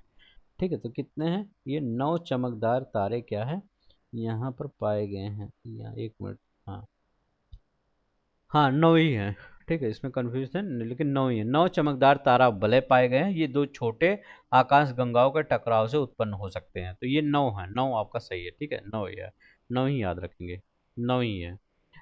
करें स्पेसएक्स फ्रेम टू मिशन में पहला ध्रुवीय कक्षा मानव अंतरिक्ष उड़ान किस रॉकेट पर हुई। स्पेसएक्स फ्रेम टू मिशन में पहला ध्रुवीय कक्षा मानव अंतरिक्ष उड़ान किस रॉकेट पर हुई है, ये आपका बताना है। वो कौन सा रॉकेट है जिस पर ये हुआ है, तो ये कौन सा है, फाल्कन 9 है, तो याद रखेंगे फाल्कन 9 है। अब यहाँ पर स्पेसएक्स के फ्रेम टू मिशन में फाल्कन 9 पर सवार सभी नागरिक चालक दल के को 90 डिग्री ध्रुवीय कक्षा में भेजेगा। मिशन में 22 प्रयोग शामिल थे, जैसे एक्सरे इमेजिंग और सूक्ष्म गुरुत्व फंगल वृद्धि। ठीक है, तो ये याद रख लेंगे, ध्रुवीय की डिग्री 90 डिग्री ध्रुवीय कक्षा में भेजा गया है। ठीक है, कहें sea dragon, sea dragon, dragon यहाँ पे होगा, सी ड्रैगन 2025 का अभ्यास कहाँ आयोजित हुआ है, तो करें सी ड्रैगन। अब देखिए ड्रैगन से ये मत समझिएगा कि ये चाइना से रिलेटेड है, ठीक है, तो ये चाइना से रिलेटेड बिल्कुल नहीं है यहाँ पर, क्योंकि इसमें चाइना तो भाग ही नहीं लिया है। तो ये कह रहे हैं ये कहाँ पर आयोजित हुआ है, ठीक है, तो ये कहाँ पर, गुआम तट यूएसए में आयोजित हुआ है। कहाँ पर, गुआम तट यूएसए में आयोजित हुआ, और यहाँ पर कौन कौन भाग लिया है। सी ड्रैगन 2025 एक पनडुब्बी रोधी वार्षिक बहुपक्षीय नौसेना अभ्यास है, जिसे यूएसए की नौसेनाओं ने गुआम तट पर आयोजित किया गया है। इसमें भारत हुआ, अमेरिका हुआ, जापान, कोरिया और ऑस्ट्रेलिया शामिल थे, इसमें चाइना नहीं है। ड्रैगन से आप चाइना मत समझिएगा, ये ऐसे क्वेश्चन बनेगा आपका पेपर में, क्योंकि पिछला बीपीएससी जो आप देखे थे वहां पर अभ्यास से क्वेश्चन आप बना था। ठीक है, तो यहाँ से भी क्वेश्चन बन सकता है। तो भारत, अमेरिका, जापान, कोरिया और ऑस्ट्रेलिया इसमें शामिल थे। नेक्स्ट देखते हैं, करें अंतर्राष्ट्रीय अंतरिक्ष स्टेशन में से नासा के कौन से दो अंतरिक्ष यात्री 286 दिन बाद लौटे। तो अंतर्राष्ट्रीय अंतरिक्ष स्टेशन से नासा के कौन से दो अंतरिक्ष यात्री 286 दिन बाद लौटे। बुच बिलमोर और सुनीता विलियम्स, याद रखेंगे, बुच बिलमोर और सुनीता विलियम्स। बुच बिलमोर और सुनीता विलियम ने 246 दिन लगभग 9 माह अंतरिक्ष में बिताने के बाद स्पेस एक्स ड्रैगन यान के जरिए पृथ्वी पर वापसी किया। तो किससे, स्पेस एक्स ड्रैगन जो अंतरिक्ष यान है उसके तहत ये क्या हुए, यहाँ पर भारत मतलब सॉरी ये पृथ्वी पर आए। ठीक है, नेक्स्ट देखते हैं, सुनीता विलियम मतलब भारत नाम आ जाता है। असम राज्य द्वारा लॉन्च किया गया पहला राज्य स्वामित्व वाला उपग्रह का क्या नाम है। तो ये क्या है, असम सैट, उसका नाम क्या है, असम सैट, असम राज्य द्वारा लॉन्च किया गया था। असम राज्य सरकार ने असम सैट लॉन्च करने की घोषणा की है, जिसे असम देश का पहला राज्य बन गया है जिसने अपना उपग्रह लॉन्च करने का निर्णय लिया है। तो एक नेक्स्ट देखते हैं हमारा क्या है, करें लूपेक्स मिशन का उद्देश्य क्या है। तो लूपेक्स मिशन जो है, करें इसका उद्देश्य क्या है। ठीक है, तो ये चंद्रमा के दक्षिणी ध्रुव का क्या करना है, ये अध्ययन करना है। ठीक है, वहां पर बर्फ पानी की खोज करना है लूपेक्स मिशन के, तो चंद्रमा के दक्षिणी ध्रुव का अध्ययन करना है। LUPEX lunar polar exploration mission का उद्देश्य है चंद्रमा के दक्षिणी ध्रुव में पानी और बर्फ की खोज करना है, जिससे 250 किलोग्राम रोवर भेजा गया है। यह मिशन जापान के सहयोग से किया गया है। ठीक है, ये क्वेश्चन शायद आया हुआ था। ठीक है, कहाँ पर, ये लूपेक्स मिशन आया था आपका शायद पीसीएस 2024 में आया था, यूपी पीसीएस 2024 में। ठीक है, चंद्रमा के दक्षिणी ध्रुव की खोज करना है। नेक्स्ट देखते हैं, भारत में पहली स्वदेशी एमआरआई मशीन कहाँ स्थापित की जाएगी। भारत में पहली स्वदेशी एमआरआई मशीन कहाँ पर विकसित की जाएगी, तो ये कहाँ पर विकसित की जाएगी पहले, तो ये विकसित की जाएगी एम्स दिल्ली में स्थापित किया जाएगा। तो एम्स दिल्ली में भारत की पहली स्वदेशी एमआरआई मशीन विकसित किया जाएगा। ठीक है, भारत ने एम्स दिल्ली में स्वदेशी एमआरआई मशीन स्थापित की है, जो चिकित्सा को आत्मनिर्भरता को बढ़ावा देती है। यहाँ पर साइंस और टेक के ही सभी क्वेश्चन है, तो हो सकता है थोड़ा सा आपको टफ लगेगा, लेकिन ऐसा नहीं है, आपका यहाँ से भी क्वेश्चन बनता है। आप यहाँ से अगर छोड़ देंगे, अगर 3-4 क्वेश्चन लगातार आ गया तो आपके जो वहाँ पर सिलेक्शन में बहुत ज़्यादा रोल ये निभा सकते हैं। ठीक है, तो इसीलिए मैं कहता हूँ साइंस एंड टेक हो सकता है थोड़ा टफ लगे, बट क्या है आप पढ़ लीजिए। यहाँ पर क्या है 94 देखते हैं। डीआरडीओ ने हाल ही में किस नई हवा से हवा में मार करने वाली मिसाइल का सफल परीक्षण किया है? तो बताइए वो कौन सा है। ठीक है, तो ये क्या होता है गांडीव। ठीक है, तो गांडीव होता है। ठीक है, ये याद रखेंगे। नेक्स्ट देखते हैं हमारा क्या है। डीआरडीओ हाल ही में गांडीव नामक नई एयर टू एयर मिसाइल विकसित की है। ठीक है, तो नेक्स्ट देखते हैं हमारा क्या है। आईआईटी मद्रास में 410 मीटर लंबे हाइपरलूप प्रशिक्षण सुविधा का दौरा किस केंद्रीय मंत्री ने किया? तो ये किसने किया? ये अश्विनी वैष्णव ने किया, याद रखेंगे। किसने? अश्विनी वैष्णव ने। केंद्रीय मंत्री अश्विनी वैष्णव ने आईआईटी मद्रास में 410 मीटर लंबे हाइपरलूप प्रशिक्षण सुविधा का दौरा किया है। नेक्स्ट देखते हैं हमारा क्या करा है। कह रहे हैं स्पेस एक्स ड्रैगन अंतरिक्ष यान किसके साथ पृथ्वी पर लौटा? तो स्पेस एक्स जो ड्रैगन है वो किसके साथ वो पृथ्वी पर लौटा, ये बताना है आपको। ठीक है, तो ये स्पेस एक्स ड्रैगन किसके साथ पृथ्वी पर लौटा है, ये आपको बता देना। ठीक है, तो ये क्या है नासा एस्ट्रोनॉट और रशियन एस्ट्रोनॉट के साथ था। ठीक है, तो ये है स्पेस एक्स ड्रैगन अंतरिक्षयान के तहत निक हेग और एलेक्जेंडर गोरबुआन रूस के पृथ्वी पर लौटे। तो नासा एस्ट्रोनॉट और रशियन कॉम्पोनेंट करें। नासा का IM-2 मिशन कब लॉन्च किया गया और इसका मुख्य उद्देश्य क्या था? नासा का IM-2 मिशन जो है वो कब लॉन्च किया और इसका उद्देश्य क्या था? 26 फरवरी 2025 को लॉन्च किया गया। चंद्रमा के दक्षिणी ध्रुव पर बर्फ के और खनिजों की खोज करना, मतलब भारत दक्षिणी ध्रुव पर चला गया, सभी लोग उसी पर चले जा रहे हैं। तो नासा का IM-2 मिशन कब लॉन्च किया गया और इसका उद्देश्य क्या था? 26 फरवरी 2025 को लॉन्च किया गया। चंद्रमा के दक्षिणी ध्रुव पर बर्फ और खनिजों की खोज करना। ठीक है, यहाँ पर देखते हैं यहाँ क्या कर रहे हैं। 26 फरवरी 2025 को चंद्रमा के दक्षिणी ध्रुव पर बर्फों की खनिजों की खोज करना। 26 फरवरी 2025 को IM-2 मिशन का उद्देश्य मून साउथ पोल मोन्स माउंटेन पर भविष्य के चंद्र ठिकानों के लिए बर्फ और दुर्लभ खनिजों की खोज करना था। नेक्स्ट देखते हैं क्या कहते हैं। करें भारत के लिए आदित्य एला मिशन ने किस चीज की पहली तस्वीर खींची? तो भारत के लिए आदित्य एला मिशन ने किस चीज की पहली तस्वीर खींची है, ये बताना है। तो कौन है आदित्य इला? तो आदित्य एल होगा, एला नहीं। ठीक है, तो सूर्य की फोटो स्फीयर और क्रोमोस्फीयर सौर ज्वाला कार्नेल का। ठीक है, तो ये आदित्य एल एल। ठीक है, तो आदित्य एल इंडिया का आदित्य जो एल है उसने क्या किया है, वो क्या है सूर्य की फोटोस्फीयर और क्रोमोस्फीयर सौर ज्वाला का किया है। आदित्य एल मिशन ने सोलर फ्लैग कर्नल की पहली तस्वीर खींची है जिसमें सूर्य की ऊर्जा विस्फोट और सौर गतिशील समझने में मदद मिलेगी। यहाँ पर देखते हैं यहाँ क्या कर रहे हैं। कह रहे हैं कि नियोबियम डाइसेलेनाइड NbSE2 के बारे में चीन और जापान के शोधकर्ताओं ने क्या प्रमाणित किया है? तो चीन और जापान के शोधकर्ताओं ने इसके बारे में क्या प्रमाणित किया है? ठीक है, तो उन्होंने कहा है कि यह बोस धातु अवस्था दिखा सकता है लेकिन सुपर कंडक्टिंग अवस्था में संघनित नहीं होता है। Can so Bose metal state but it does not condense in super conducting state. Next देखते हैं हमारा क्या करा है। यह बोस धातु अवस्था दिखा सकता है लेकिन सुपर कंडक्टिंग अवस्था में संग्रहित नहीं होता है। ये याद रखें can so Bose metal state but does not condense in super conducting ये स्टेट। NbSE2 में बोस मेटल स्टेट देखा गया है जहां कूपर जोड़े जाते हैं लेकिन सुपर कंडक्टिंग अवस्था में संघनित नहीं होते हैं। कह रहे हैं केंद्रीय मंत्री IIT अश्विनी वैष्णव ने इंडिया AI मिशन के तहत कौन सा प्लेटफॉर्म लॉन्च किया है? तो उन्होंने कह रहे हैं वो कौन सा प्लेटफॉर्म उन्होंने लॉन्च किया है। तो इंडिया AI के तहत कंप्यूटर पोर्टल के तहत AI कोसा और डेटा सेट प्लेटफॉर्म लॉन्च किया है। तो इंडिया AI कंप्यूटर पोर्टल और AI कोसा डेटा सेट प्लेटफॉर्म लॉन्च किया है। ठीक है, देखिए इस पोर्टल के माध्यम से क्या होगा, छात्र जो होंगे, स्टार्टअप, शोधकर्ता सरकारी विभाग में 18,000 प्लस जीपीयू क्लाउड स्टोरेज और एआई सेवाओं तक पहुंच पाएंगे। इसका उद्देश्य भारत में मूलभूत एआई मॉडल विकसित करना है। नेक्स्ट देखते हैं हमारा क्या कह रहा है। हमारा कह रहा है कि 2015 से 2024 के बीच भारत ने कितने विदेशी उपग्रहों को लॉन्च किया है। तो 2015 से 2024 के बीच भारत ने कितने विदेशी उपग्रहों को लॉन्च किया है, तो यहाँ पर 393।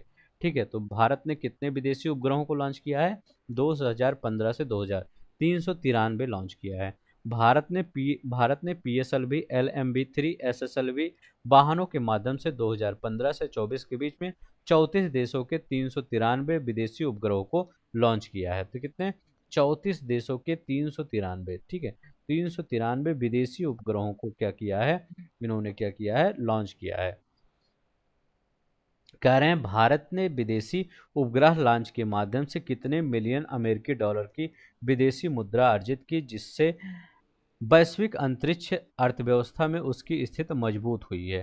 तो जिससे वैश्विक अंतरिक्ष अर्थव्यवस्था में उसकी स्थिति मजबूत हुई है, ये बताना है।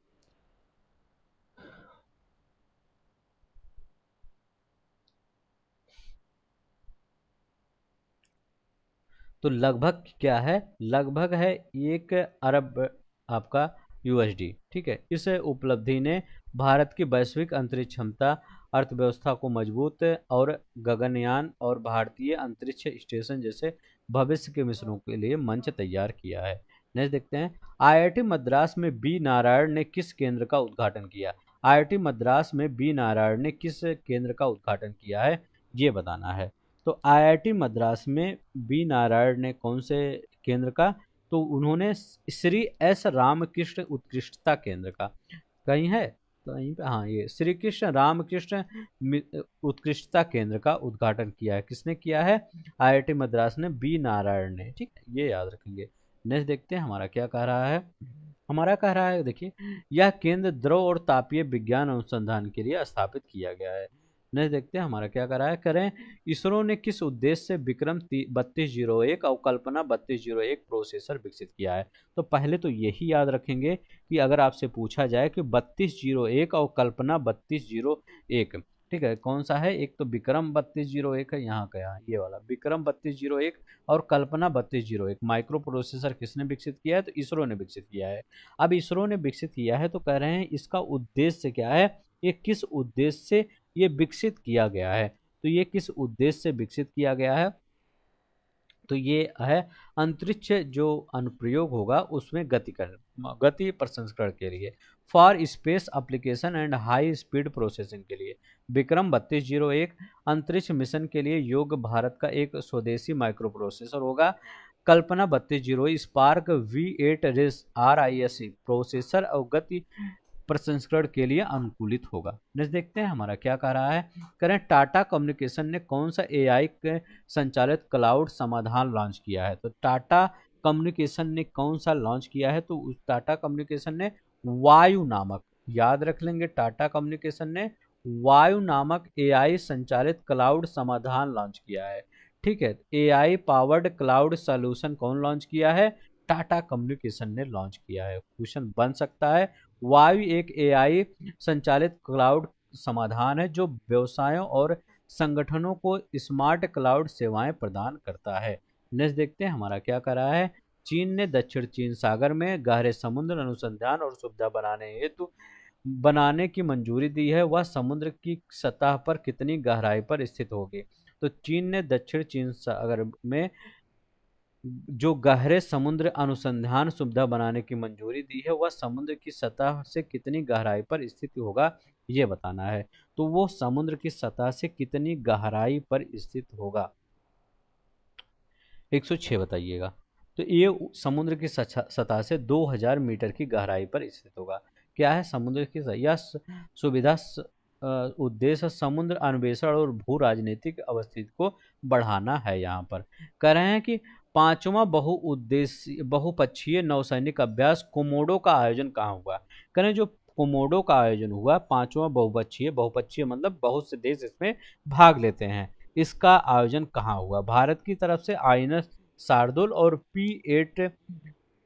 P81 ने, ठीक है, याद रखेंगे P8I है, शायद P8I ने भाग लिया यहाँ पर।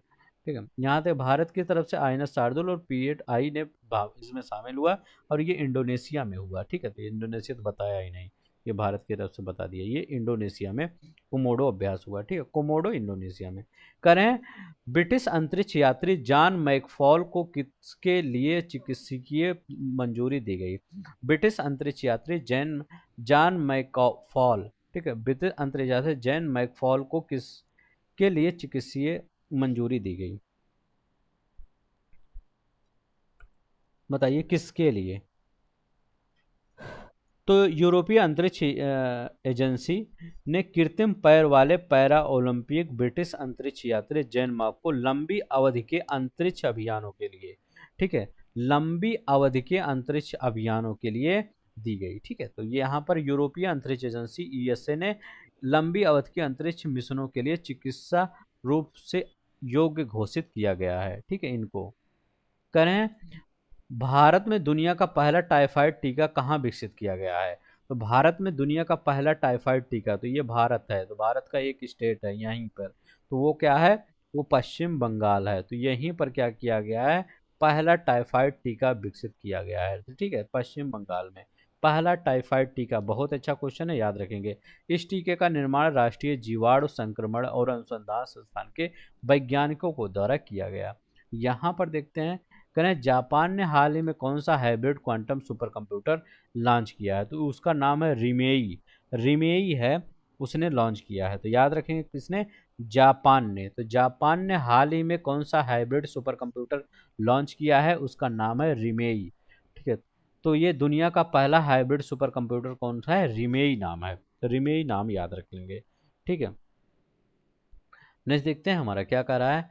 कर रहा है, भारतीय तटरक्षक बल ने सागर कवच अभ्यास कहाँ आयोजित किया? तो सागर कवच पश्चिम बंगाल तट पर आयोजित हुआ। सागर कवच, सागर कवच कहाँ पर? बंगाल की तट की रेखा पर आयोजित हुआ, ये याद रखिए, भारतीय तटरक्षक बल के द्वारा। ठीक है, ये आयोजित किया जाता है। करें, जल थल रक्षा 2025, जल थल रक्षा 2025 अभ्यास भारतीय सेना द्वारा कहाँ आयोजित किया गया? तो जल थल रक्षा 2025 भारतीय सेना द्वारा कहाँ आयोजित किया गया, ये बताना है।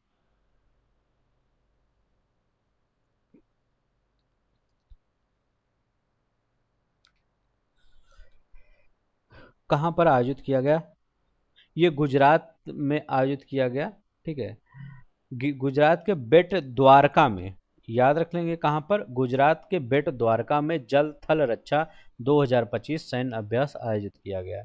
ठीक है, यह पश्चिमी तट पर जल थल सुरक्षा अभ्यास था। नेक्स्ट देखते हैं, यहाँ पर का इसरो ने 29 जनवरी 2025 को कौन सा नेविगेशन सैटेलाइट लॉन्च किया है? तो इसरो ने 29 जनवरी 2025 को कौन सा नेविगेशन सैटेलाइट लॉन्च किया है? NVS-02। ठीक है, तो याद रख लेंगे। सेटेलाइट की तैनाती के बाद तकनीकी समस्या आई, लेकिन सौर पैनल पर सफलतापूर्वक तैनात और संचार स्थापित किया गया। ठीक है, कह रहे हैं NVS-02 सैटेलाइट अपनी इच्छित भू स्थिर कक्षा जियो तक नहीं पहुंच पाया, क्योंकि किस कारण से? यह अंडाकार भू समकालिक स्थानांतरण कक्षा GTO में रह गया। तो ये क्या है? खराब वार वाले LAM फायर होने से रोका। ठीक है, तो ये क्या किया गया? खराब वाल्व ने LM को फायर होने से ये क्या किया है? रोक दिया है। ठीक है, वाल्व की खराबी से लिक्विड एपोजी मोटर LAM को फायर होने से रोका, जिससे अच्छा उन्नत प्रक्रिया प्रभावित हुई। करें, बनारस हिंदू विश्वविद्यालय BHU के शोधकर्ताओं ने किस फंगस की नई प्रजाति खोजी है? तो एपीकोकम इंडिकम। ठीक है, एपीकोकम इंडिकम, ठीक है, इसकी प्रजाति खोजी है। ठीक है, शोधकर्ताओं फंगस की एक प्रजाति एपीकोकम इंडिकम। यह फंगस वेटिवर क्राइसोपोगोन और जीजनेयोइडस के पत्ती के धब्बों की बीमारी का कारण बनता है। भारत में फरीदाबाद में translation health science and technology institute में क्या उद्घाटन किया गया? करें, यहाँ पर क्या उद्घाटित किया गया है, ये बताइए। तो यहाँ पर क्या उद्घाटित किया गया। तो यहाँ पर पहली फेरेड रिसर्च फैसिलिटी उद्घाटित किया गया, फर्स्ट फेरस रिसर्च फैसिलिटी। यह फैसिलिटी का उद्देश्य बायोमेडिकल रिसर्च को बढ़ाना था। ठीक है, तो ये याद रखेंगे। यहाँ पर देखते हैं, इसरो और आईआईटी मद्रास ने मिलकर कौन सा स्वदेशी माइक्रो प्रोसेसर विकसित किया है। तो इसरो और आईआईटी मद्रास ने मिलकर कौन सा स्वदेशी माइक्रो प्रोसेसर विकसित किया है, ये बताना है।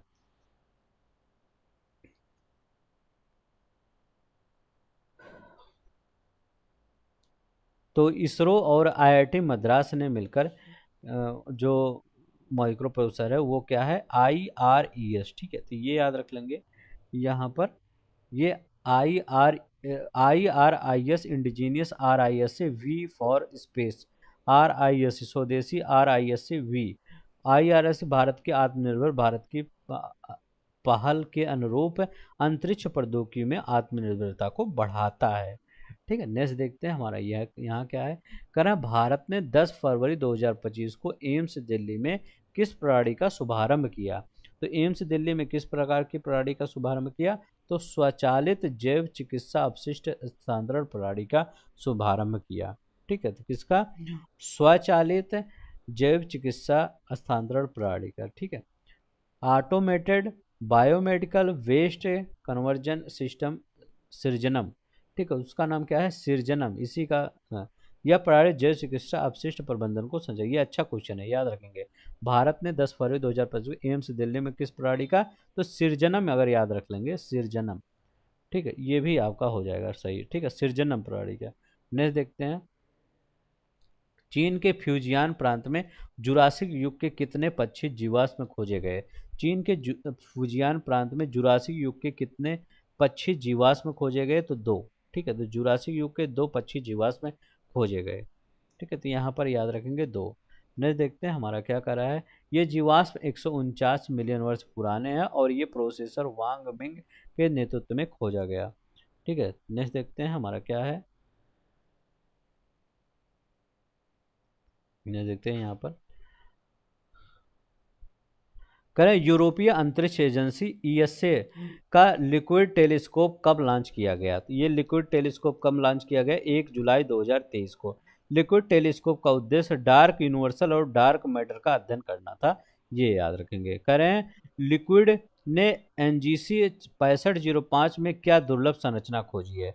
करें जो 6505 में है क्या दुर्लभ संरचना खोजी है, ये बताना है। तो 6505 में उन्होंने आइंस्टीन रिंग की खोज किया है। ठीक है, तो ये याद रख लेंगे क्या है।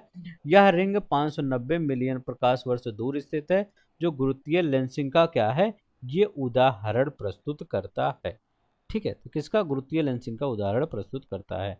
नेक्स्ट देखते हैं, नेक्स्ट हमारा क्या करा, फ्रांस में निर्माणाधीन ITER क्या है। फ्रांस में जो निर्माणाधीन ITER, ठीक है, what is the ITER being constructed in France, तो वो क्या है, ये बताना है। तो ये सबसे बड़ा टोकामक आधारित संलयन रिएक्टर है, याद रखेंगे। यह क्या है, सबसे बड़ा टोकामक आधारित संलयन रिएक्टर है। ITER का उद्देश्य क्या है, थर्मोन्यूक्लियर संलयन से ऊर्जा उत्पादन और शोध करना। नेक्स्ट देखते हैं हमारा क्या करें एलन मस्क के XAI ने किस AI चैटबॉट का अनावरण किया। तो ये ग्रोक 3 जो हम सब आम भाषा में बोलते हैं लोगों से, उसी का याद रखेंगे। ये ग्रोक 3 का अनावरण है, तो याद रखेंगे ग्रोक 3 का अनावरण किया, ग्रोक 3 का। करें गूगल ने भारत में अपना सबसे बड़ा कैंपस कहाँ शुरू किया है। तो गूगल ने भारत में अपने सबसे बड़ा कैंपस कहाँ शुरू किया है, ये बेंगलोर में शुरू किया है। ठीक है, कहाँ पर, बेंगलोर में, अनंता, याद रखेंगे क्या है, अनंता। कैंपस का नाम अनंता होगा, जो संस्कृत शब्द अनंत से लिया गया है। यह नवाचार, सहयोग और स्थिरता के लिए केंद्र के रूप में कार्य करता है। नेक्स्ट देखते हैं हमारा क्या करा है, 125 नंबर का। माइक्रोसॉफ्ट ने कौन सा क्रांतिकारी मल्टी मॉडल AI मॉडल पेश किया है। माइक्रोसॉफ्ट ने कौन सा क्रांतिकारी मल्टी मॉडल AI मॉडल पेश किया है, उसका नाम है मैग्मा, याद रख लेंगे क्या है, उसका क्या नाम है, मैग्मा है। ठीक है, तो ये याद रखेंगे क्या है, मैग्मा। ठीक है, नेक्स्ट देखते हैं हमारा क्या है। मैग्मा छवि और भाषा दोनों से संसाधित है और मौखिक और स्थानिक बुद्धिमत्ता का एकीकृत करता है। करें इसरो ने ठोस रॉकेट उत्पादन में किस उपकरण का निर्माण किया है? इसरो ने ठोस रॉकेट मोटर उत्पादन के लिए किस उपकरण का निर्माण किया है? तो इसने किस 10 टन वर्टिकल प्लेनेटरी मिक्सर का निर्माण किया है। ठीक है, यह मिक्सर ठोस रॉकेट मोटर निर्माण में दक्षता और सुरक्षा को बढ़ाता है। कह रहे हैं चीन ने 22 फरवरी 2025 को कौन सा संचार उपग्रह तैनात किया है?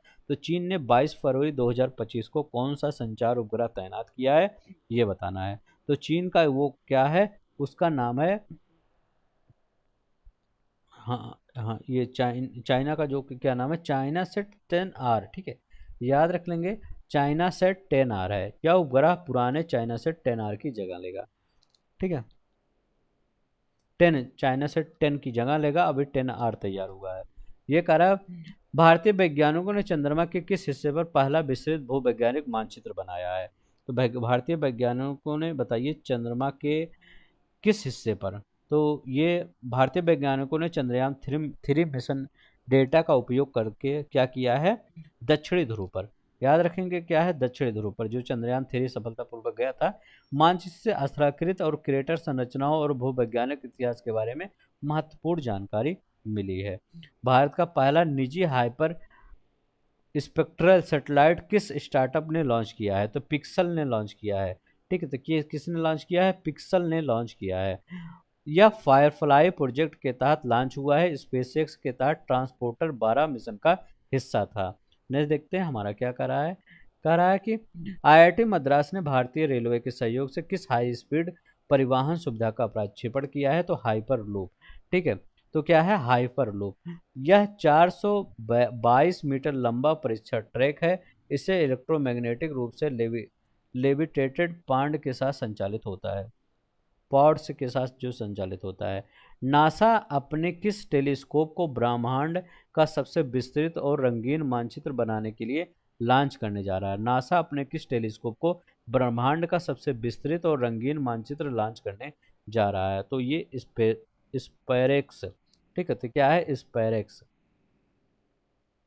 स्पेरेक्स टेलीस्कोप का उद्देश्य ब्रह्मांड का अब तक का सबसे विस्तृत रंगीन मानचित्र तैयार करना है।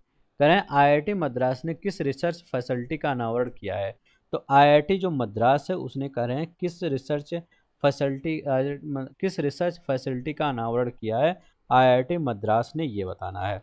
तो आईआईटी मद्रास ने क्या किया है, वो रिसर्च जो फैसिलिटी है वो क्या है, उसका नाम है सैलो। ठीक है, सैलो वेव बेसिन नाम है, याद रखिए इसका नाम क्या है, सैलो वेव बेसिन, ये याद रखिएगा।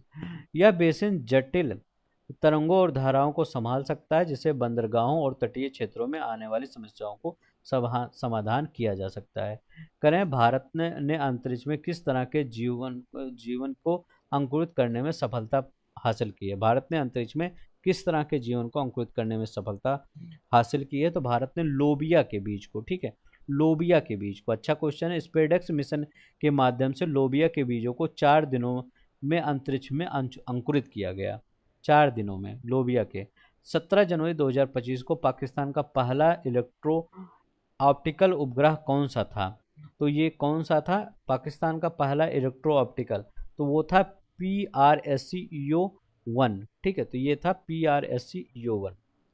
करें यह इलेक्ट्रो ऑप्टिकल सेंसर से लैस पृथ्वी अवलोकन उपग्रह है और इसे लॉन्ग मार्च 2D रॉकेट से कक्षा में स्थापित किया गया है। यहाँ देखते हैं प्रधानमंत्री नरेंद्र मोदी ने मुंबई नौसेना डॉकयार्ड में कितने युद्धपोत को राष्ट्र को समर्पित किया? तो कितने युद्धपोत को क्या है, ये राष्ट्र को समर्पित किया किसने? प्रधानमंत्री नरेंद्र मोदी ने। तो 3 अग्रणी युद्धपोत को याद रखेंगे, 3।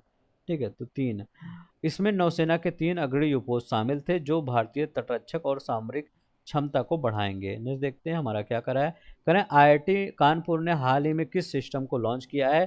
तो आईआईटी कानपुर ने हाल ही में मटेरियल सरफेस लॉकिंग सिस्टम को लॉन्च किया है। Meta material surface locking system को लॉन्च किया है, ये याद रखिए। यह तकनीक उन्नत तकनीक शत्रु के रडार और दृश्य पहचान से बचने में सक्षम है, जिसे चाइना जिसे लॉन्च किया था। भारत का पहला हाइड्रोजन संचालित ट्रेन इंजन कहाँ विकसित किया गया है? तो भारत का पहला हाइड्रोजन संचालित जो ट्रेन इंजन है वो कह रहे हैं वो कहाँ पर है? तो ये तमिलनाडु के इंटीग्रल कोच फैक्ट्री में, तो इंटीग्रल कोच फैक्ट्री चेन्नई में विकसित किया गया है, ये याद रखेंगे। कहाँ पर? इंटीग्रल 1200 हार्स पावर का होगा ये। चीन ने लंबी दूरी की नौसैनिक युद्ध क्षमता बढ़ाने के लिए कौन सा उभयचर आक्रमण जहाज लॉन्च किया है? उसका नाम क्या है ये? तो ये क्या है? 076 है, ठीक है, याद रख लेंगे 076।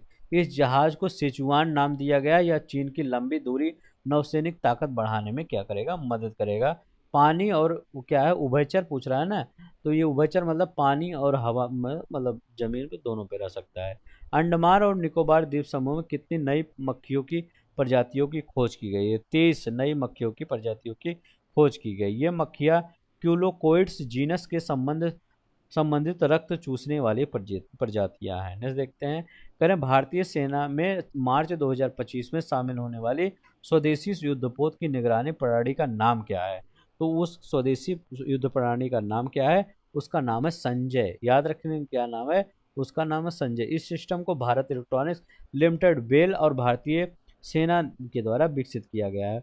वेल और भारतीय सेना के द्वारा, दोनों पूछ सकता है। हो सकता पूछे कि संजय किसके द्वारा विकसित किया गया है? भारत इलेक्ट्रॉनिक्स लिमिटेड और भारतीय सेना के द्वारा। ह्यूमन मेटान्यूमो वायरस मुख्यतः किसे प्रभावित करता है? तो ये मुख्यतः किसको प्रभावित करता है? ये मुख्य रूप से बुजुर्गों, बच्चों और प्रतिरक्षा विहीन व्यक्तियों को। तो याद रखेंगे बुजुर्गों, बच्चों और प्रतिरक्षा विहीन व्यक्ति, चिल्ड्रन, एल्डर, और जो इम्यूनो कॉम्प्रोमाइज, जो जिनकी इम्यून सिस्टम सही नहीं होता है, उनको प्रभावित करता है। नेक्स्ट देखते हैं हमारा क्या कर रहा है।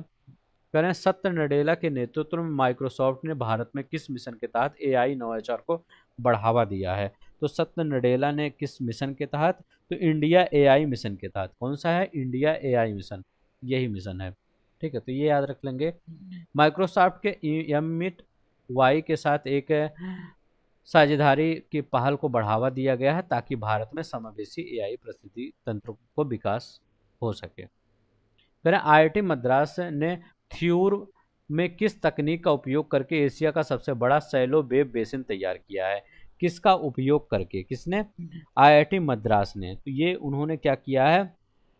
तरंग, जो आपका ये एआई आधारित रोबोटिक्स है, ये स्वदेशी तकनीक है, इंडिजीनियस टेक्नोलॉजी का उपयोग है। यह बेसिन जटिल तरंग और धारा का प्रबंधन कर सकता है, जो बंदरगाह और तटीय क्षेत्रों के लिए उपयोगी होगा। यहाँ देखते हैं। त्रिपुरा के सिपाही जाला वन्यजीव अभ्यारण्य में किस प्रजाति की पहचान हुई है? त्रिपुरा के सिपाही जाला में तो वो क्या हुई है? बैंडेड रॉयल बटरफ्लाई, बैंडेड रॉयल बटरफ्लाई की त्रिपुरा के सिपाही जाला वन्यजीव में क्या बैंडेड रॉयल तितली की पहचान की गई है, ठीक है। हमने देखते हैं हम यहाँ पर क्या है हमारा। कह रहे हैं पश्चिमी घाट को आईयूसीएन के रेड लिस्ट के अनुसार किस प्रकार की प्रजातियों के लिए महत्वपूर्ण हॉटस्पॉट बोला गया है? तो मीठे पानी की लुप्त प्राय प्रजातियां जो होती हैं, फ्रेश वाटर एंडेंजर्ड स्पीसीज जो होती हैं, उनको रेड लिस्ट के अनुसार बोला गया है। पश्चिमी घाट में मीठे पानी के जीवों की विविधता और संरक्षण के लिए प्रमुख क्षेत्र है। नेक्स्ट देखते हैं। कह रहे हैं स्पेडेक्स मिशन में इसरो ने किस उपलब्धि के साथ अंतरिक्ष डॉकिंग की सफलता प्राप्त की है? तो याद रख लेंगे डॉकिंग ऑफ SDX-01 और SDX-02 within 3 metre. SDX-01 SDX-02 को 3 मीटर के भीतर डॉकिंग सुविधा प्रदान की गई है, ये याद रख लेंगे। Docking of SDX-01 SDX-02 within 3 meter और के भीतर अच्छा, डॉकिंग क्या होता है? जैसे ऊपर में दो अंतरिक्ष हैं, उनको को कनेक्ट करना, यही डॉकिंग कहलाता है। कोई चीज़ जैसे तेल यहाँ पे कुछ चीज़, मान लीजिए कोई चीज़ कमी हो गई तो ये यहाँ से भेज देंगे, ठीक है, ये डॉकिंग होता है। इसरो इस उपलब्धि के लिए चौथे देश के रूप में आया है। इसमें अमेरिका हुआ, रूस हुआ, चीन हुआ के बाद ये डॉकिंग सफलतापूर्वक हासिल किया है। पहले अमेरिका ने हासिल किया था, फिर रूस, फिर चीन, फिर भारत आ गया डॉकिंग प्रणाली में, ठीक है। करें भारत के अंतरिक्ष निजी अंतरिक्ष क्षेत्र के पिक्सल और दिगंतारा ने किस मिशन के तहत उपग्रह लॉन्च किए हैं? तो किस मिशन के तहत ये उपग्रह लॉन्च किए हैं, ये बताना है। तो ये किस मिशन के, ये कहें भारत के निजी अंतरिक्ष क्षेत्र पिक्सल के तहत, ठीक है, और दिगंतारा ने किस मिशन के तहत ये लॉन्च किया है, ये बताना है।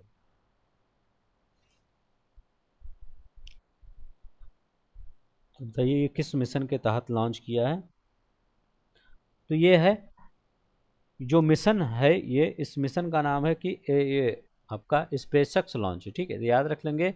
स्पेसएक्स लॉन्च, पिक्सल एक्स और दिगंतारा ने स्पेसएक्स रॉकेट के जरिए निजी हाइपर स्पेक्ट्रल इमेजिंग उपग्रहों को सफलतापूर्वक तैनात किया है। ठीक है, नेक्स्ट देखते हैं यहाँ पर क्या है। पिक्सल के हाइपर और स्पेक्ट्रल इमेजिंग उपग्रह किन क्षेत्रों में डेटा प्रदान करता है? तो ये कृषि में प्रदान करता है, रक्षा और जलवायु में निगरानी में प्रदान करता है। ठीक है, तो ये है, वही है आराम से। आंध्र प्रदेश के श्रीहरिकोटा में इसरो ने किसके निर्माण के लिए केंद्रीय मंत्रिमंडल को मंजूरी दी है? तो किसके निर्माण के लिए श्री मतलब किसने केंद्रीय ने मंजूरी दी है? तो तीसरा लॉन्च पैड निर्माण के लिए, याद रखेंगे, तीसरे लॉन्च पैड के निर्माण के लिए। तीसरे लॉन्च पैड के लिए 3,985 करोड़ रुपए रखा गया है, या सतीश धवन अंतरिक्ष केंद्र में तैनात किया जाएगा। नेक्स्ट देखते हैं यहाँ क्या करें। इसरो के CROPS फर्स्ट मिशन में किस पौधे के बीजों को अंतरिक्ष में अंकुरित किया गया? तो किस पौधे के बीजों को? तो ब्लैक आइड मटर, याद रखेंगे, ब्लैक आइड मटर लोबिया के बीजों को अंतरिक्ष में अंकुरित किया गया। लोबिया, अभी ये क्वेश्चन आया हुआ था। भारतीय प्राणी सर्वेक्षण में कौन से नए पेंगुइन प्रजाति की पहचान की गई है? इंडो बर्मन पेंगुइन की पहचान की गई है। ठीक है, प्राणी सर्वेक्षण में तो इंडो बर्मन, सी वाला आंसर आपका सही है। ठीक है, नहीं देखते हैं। यह प्रजाति लगभग 3.4 मिलियन वर्ष पहले चीनी पेंगुइन से अलग विकसित हुई थी। फिर सरला एविएशन एविएशन ने भारत का पहला किस प्रकार का एयर टैक्सी प्रोटोटाइप पेश किया है? तो सरला एविएशन ने EVTOL electrical vertical take off और लैंडिंग, ठीक है, इसको पेश किया है। नेक्स्ट देखते हैं हमारा। यह नवाचार शहरी हवाई गतिशीलता और यातायात की भीड़ को कम करने में सहायक होगा। नेक्स्ट देखते हैं हमारा क्या करा है। भारत डीप ओशन मिशन के तहत अपनी मानव संचालित अंडर वाटर पनडुब्बी किस गहराई तक पहुंचने की योजना बना रहा है? तो भारत डीप ओशन मिशन के तहत अपनी मानव संचालित अंडर वाटर पनडुब्बी किस गहराई तक पहुंचने की योजना बना रहा है? तो ये 500 मीटर, याद रखेंगे, 500 मीटर, इनिशियली 500 मीटर, आगे चलकर 600 हजार मीटर। तो यह पहल गहरे समुद्र में अन्वेषण, संसाधनों की पहचान और तकनीक को प्रगति को बढ़ावा देगी। तो शुरू में 500 मीटर, फिर 6000 मीटर तक। नहीं देखिए, करें 29 जनवरी 2025 को इसरो ने कौन सा ऐतिहासिक प्रशिक्षण पूरा किया है? तो याद रखेंगे कौन सा ऐतिहासिक, GSLV F-15। ठीक है, तो GSLV F-15 परीक्षण। GSLV F-15 ने NVS-02 नेविगेशन सैटेलाइट को GTO का सफलतापूर्वक पहुंचाया है, जिसे NVIC प्रणाली मजबूत हुई है। नहीं देखते हैं यहाँ क्या करें। NVS-02 सैटेलाइट को लॉन्च में भारत किस प्रणाली की आत्मनिर्भरता बढ़ी है? तो NVS-02 सैटेलाइट के लॉन्च से भारत की किस प्रणाली में बढ़ा है? ये नेविगेशन में आत्मनिर्भरता बढ़ा है भारत की। ठीक है। एक्स पूर्व में ट्विटर ने अपने सुपर ऐप में क्या नया फीचर पेश किया है? तो ये अपने सुपर ऐप में कहे हैं, उसने क्या नया फीचर पेश किया है ये बताना है। किसने? एक्स ने पेश किया है। ठीक है, तो ये डिजिटल वैलेट ये सब पेश किया है। तो एक्स ने वीजा संचालित डिजिटल वैलेट एक्स मनी पेश किया ताकि ऐप वित्तीय लेनदेन और ई कॉमर्स के लिए सक्षम हो सके। करें बिट बिमटेक ने अपने परिसर में किस ब्लॉकचेन संचालित डिजिटल मुद्रा की शुरुआत की है? तो ये बिम कॉइन, याद रखेंगे क्या? बिम कॉइन। बिमटेक ने सुरक्षित और कुशल लेन देन के लिए बिम कॉइन लॉन्च किया, जिससे भारत का पहला बिजनेस स्कूल बना जिसने ब्लॉकचेन तकनीक लागू किया। नहीं देखते हैं यहाँ क्या करें। एक्सियोम मिशन 4 AX4 के तहत अंतर्राष्ट्रीय अंतरिक्ष मिशन ISS के लिए मिशन का संचालन करने वाले पहले भारतीय अंतरिक्ष यात्री कौन बने हैं? तो मिशन का संचालन करने वाले पहले भारतीय अंतरिक्ष यात्री कौन बने हैं ये बताना है। तो ये कौन बने हैं? शुभांशु शुक्ला, कैप्टन शुभांशु शुक्ला बने हैं। ठीक है, तो ये याद रख लेंगे। ग्रुप कैप्टन शुभांशु शुक्ला ने AX4 मिशन के तहत ISS के लिए मिशन का संचालन करने वाली यह उपलब्धि हासिल करने वाले पहले भारतीय बने हैं। नेक्स्ट देखते हैं। करें सुनीता विलियम ने किस रिकॉर्ड को तोड़ते हुए एक नया कीर्तिमान बनाया है? सबसे लंबे समय तक अंतरिक्ष में रहने वाली महिला बन गई हैं सुनीता विलियम। ठीक है, ये याद रख लेंगे। करें भारत और अमेरिका ने भारतीय नौसेना के लिए किस तकनीक का सह उत्पादन करने के लिए समझौता किया है? तो ये सोना बॉय, ठीक है, तो सोना बॉय। भारत और अमेरिका ने सोना बॉय का सह उत्पादन किया है, जिससे अंडरसी डोमेन अवेयरनेस यूडीओ को बढ़ावा मिलेगा। करें डीआरडीओ ने अत्यधिक ठंड की स्थिति में सैनिकों के प्रदर्शन को बेहतर करने के लिए कौन सा मल्टी लेयरिंग सिस्टम पेश किया है? तो करें कौन सा मल्टी लेयरिंग सिस्टम पेश किया है, ये बताना है।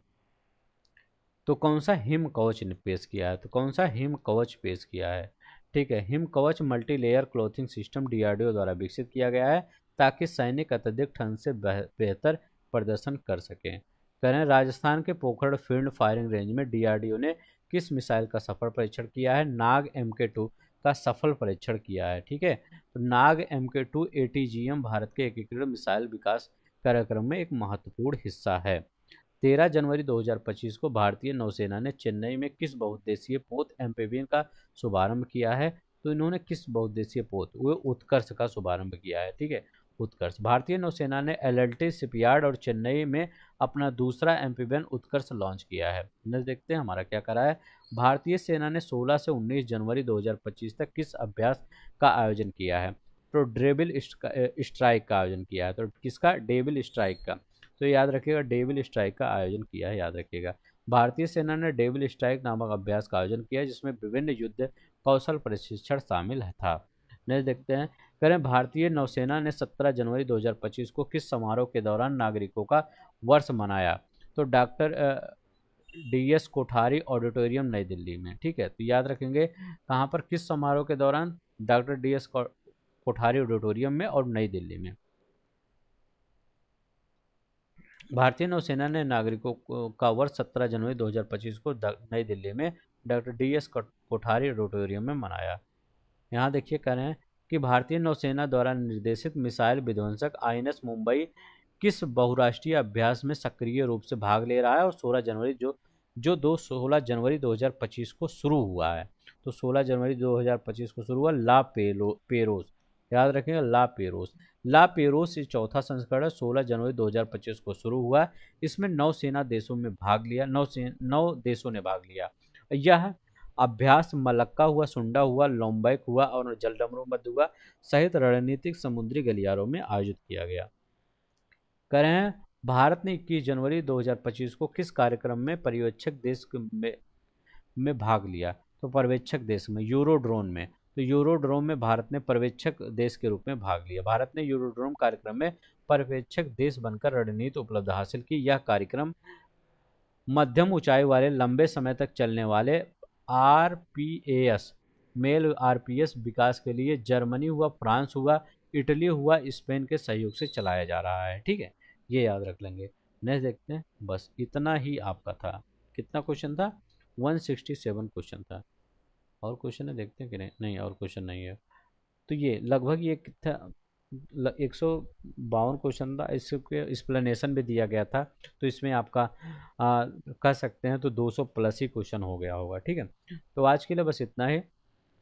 अगर आपको अच्छा लगेगा, अब देखिए ये साइंस टेक था, थोड़ा सा टफ रहेगा ही, क्योंकि साइंस टेक अदर के कंपेयर में ये टफ लगता है। ठीक है, चाहे आप नेशनल इंटरनेशनल इकोनॉमिक्स से देखेंगे, सबके कंपेयर में ये थोड़ा सा टफ लगता है, तो ये देख लीजिएगा।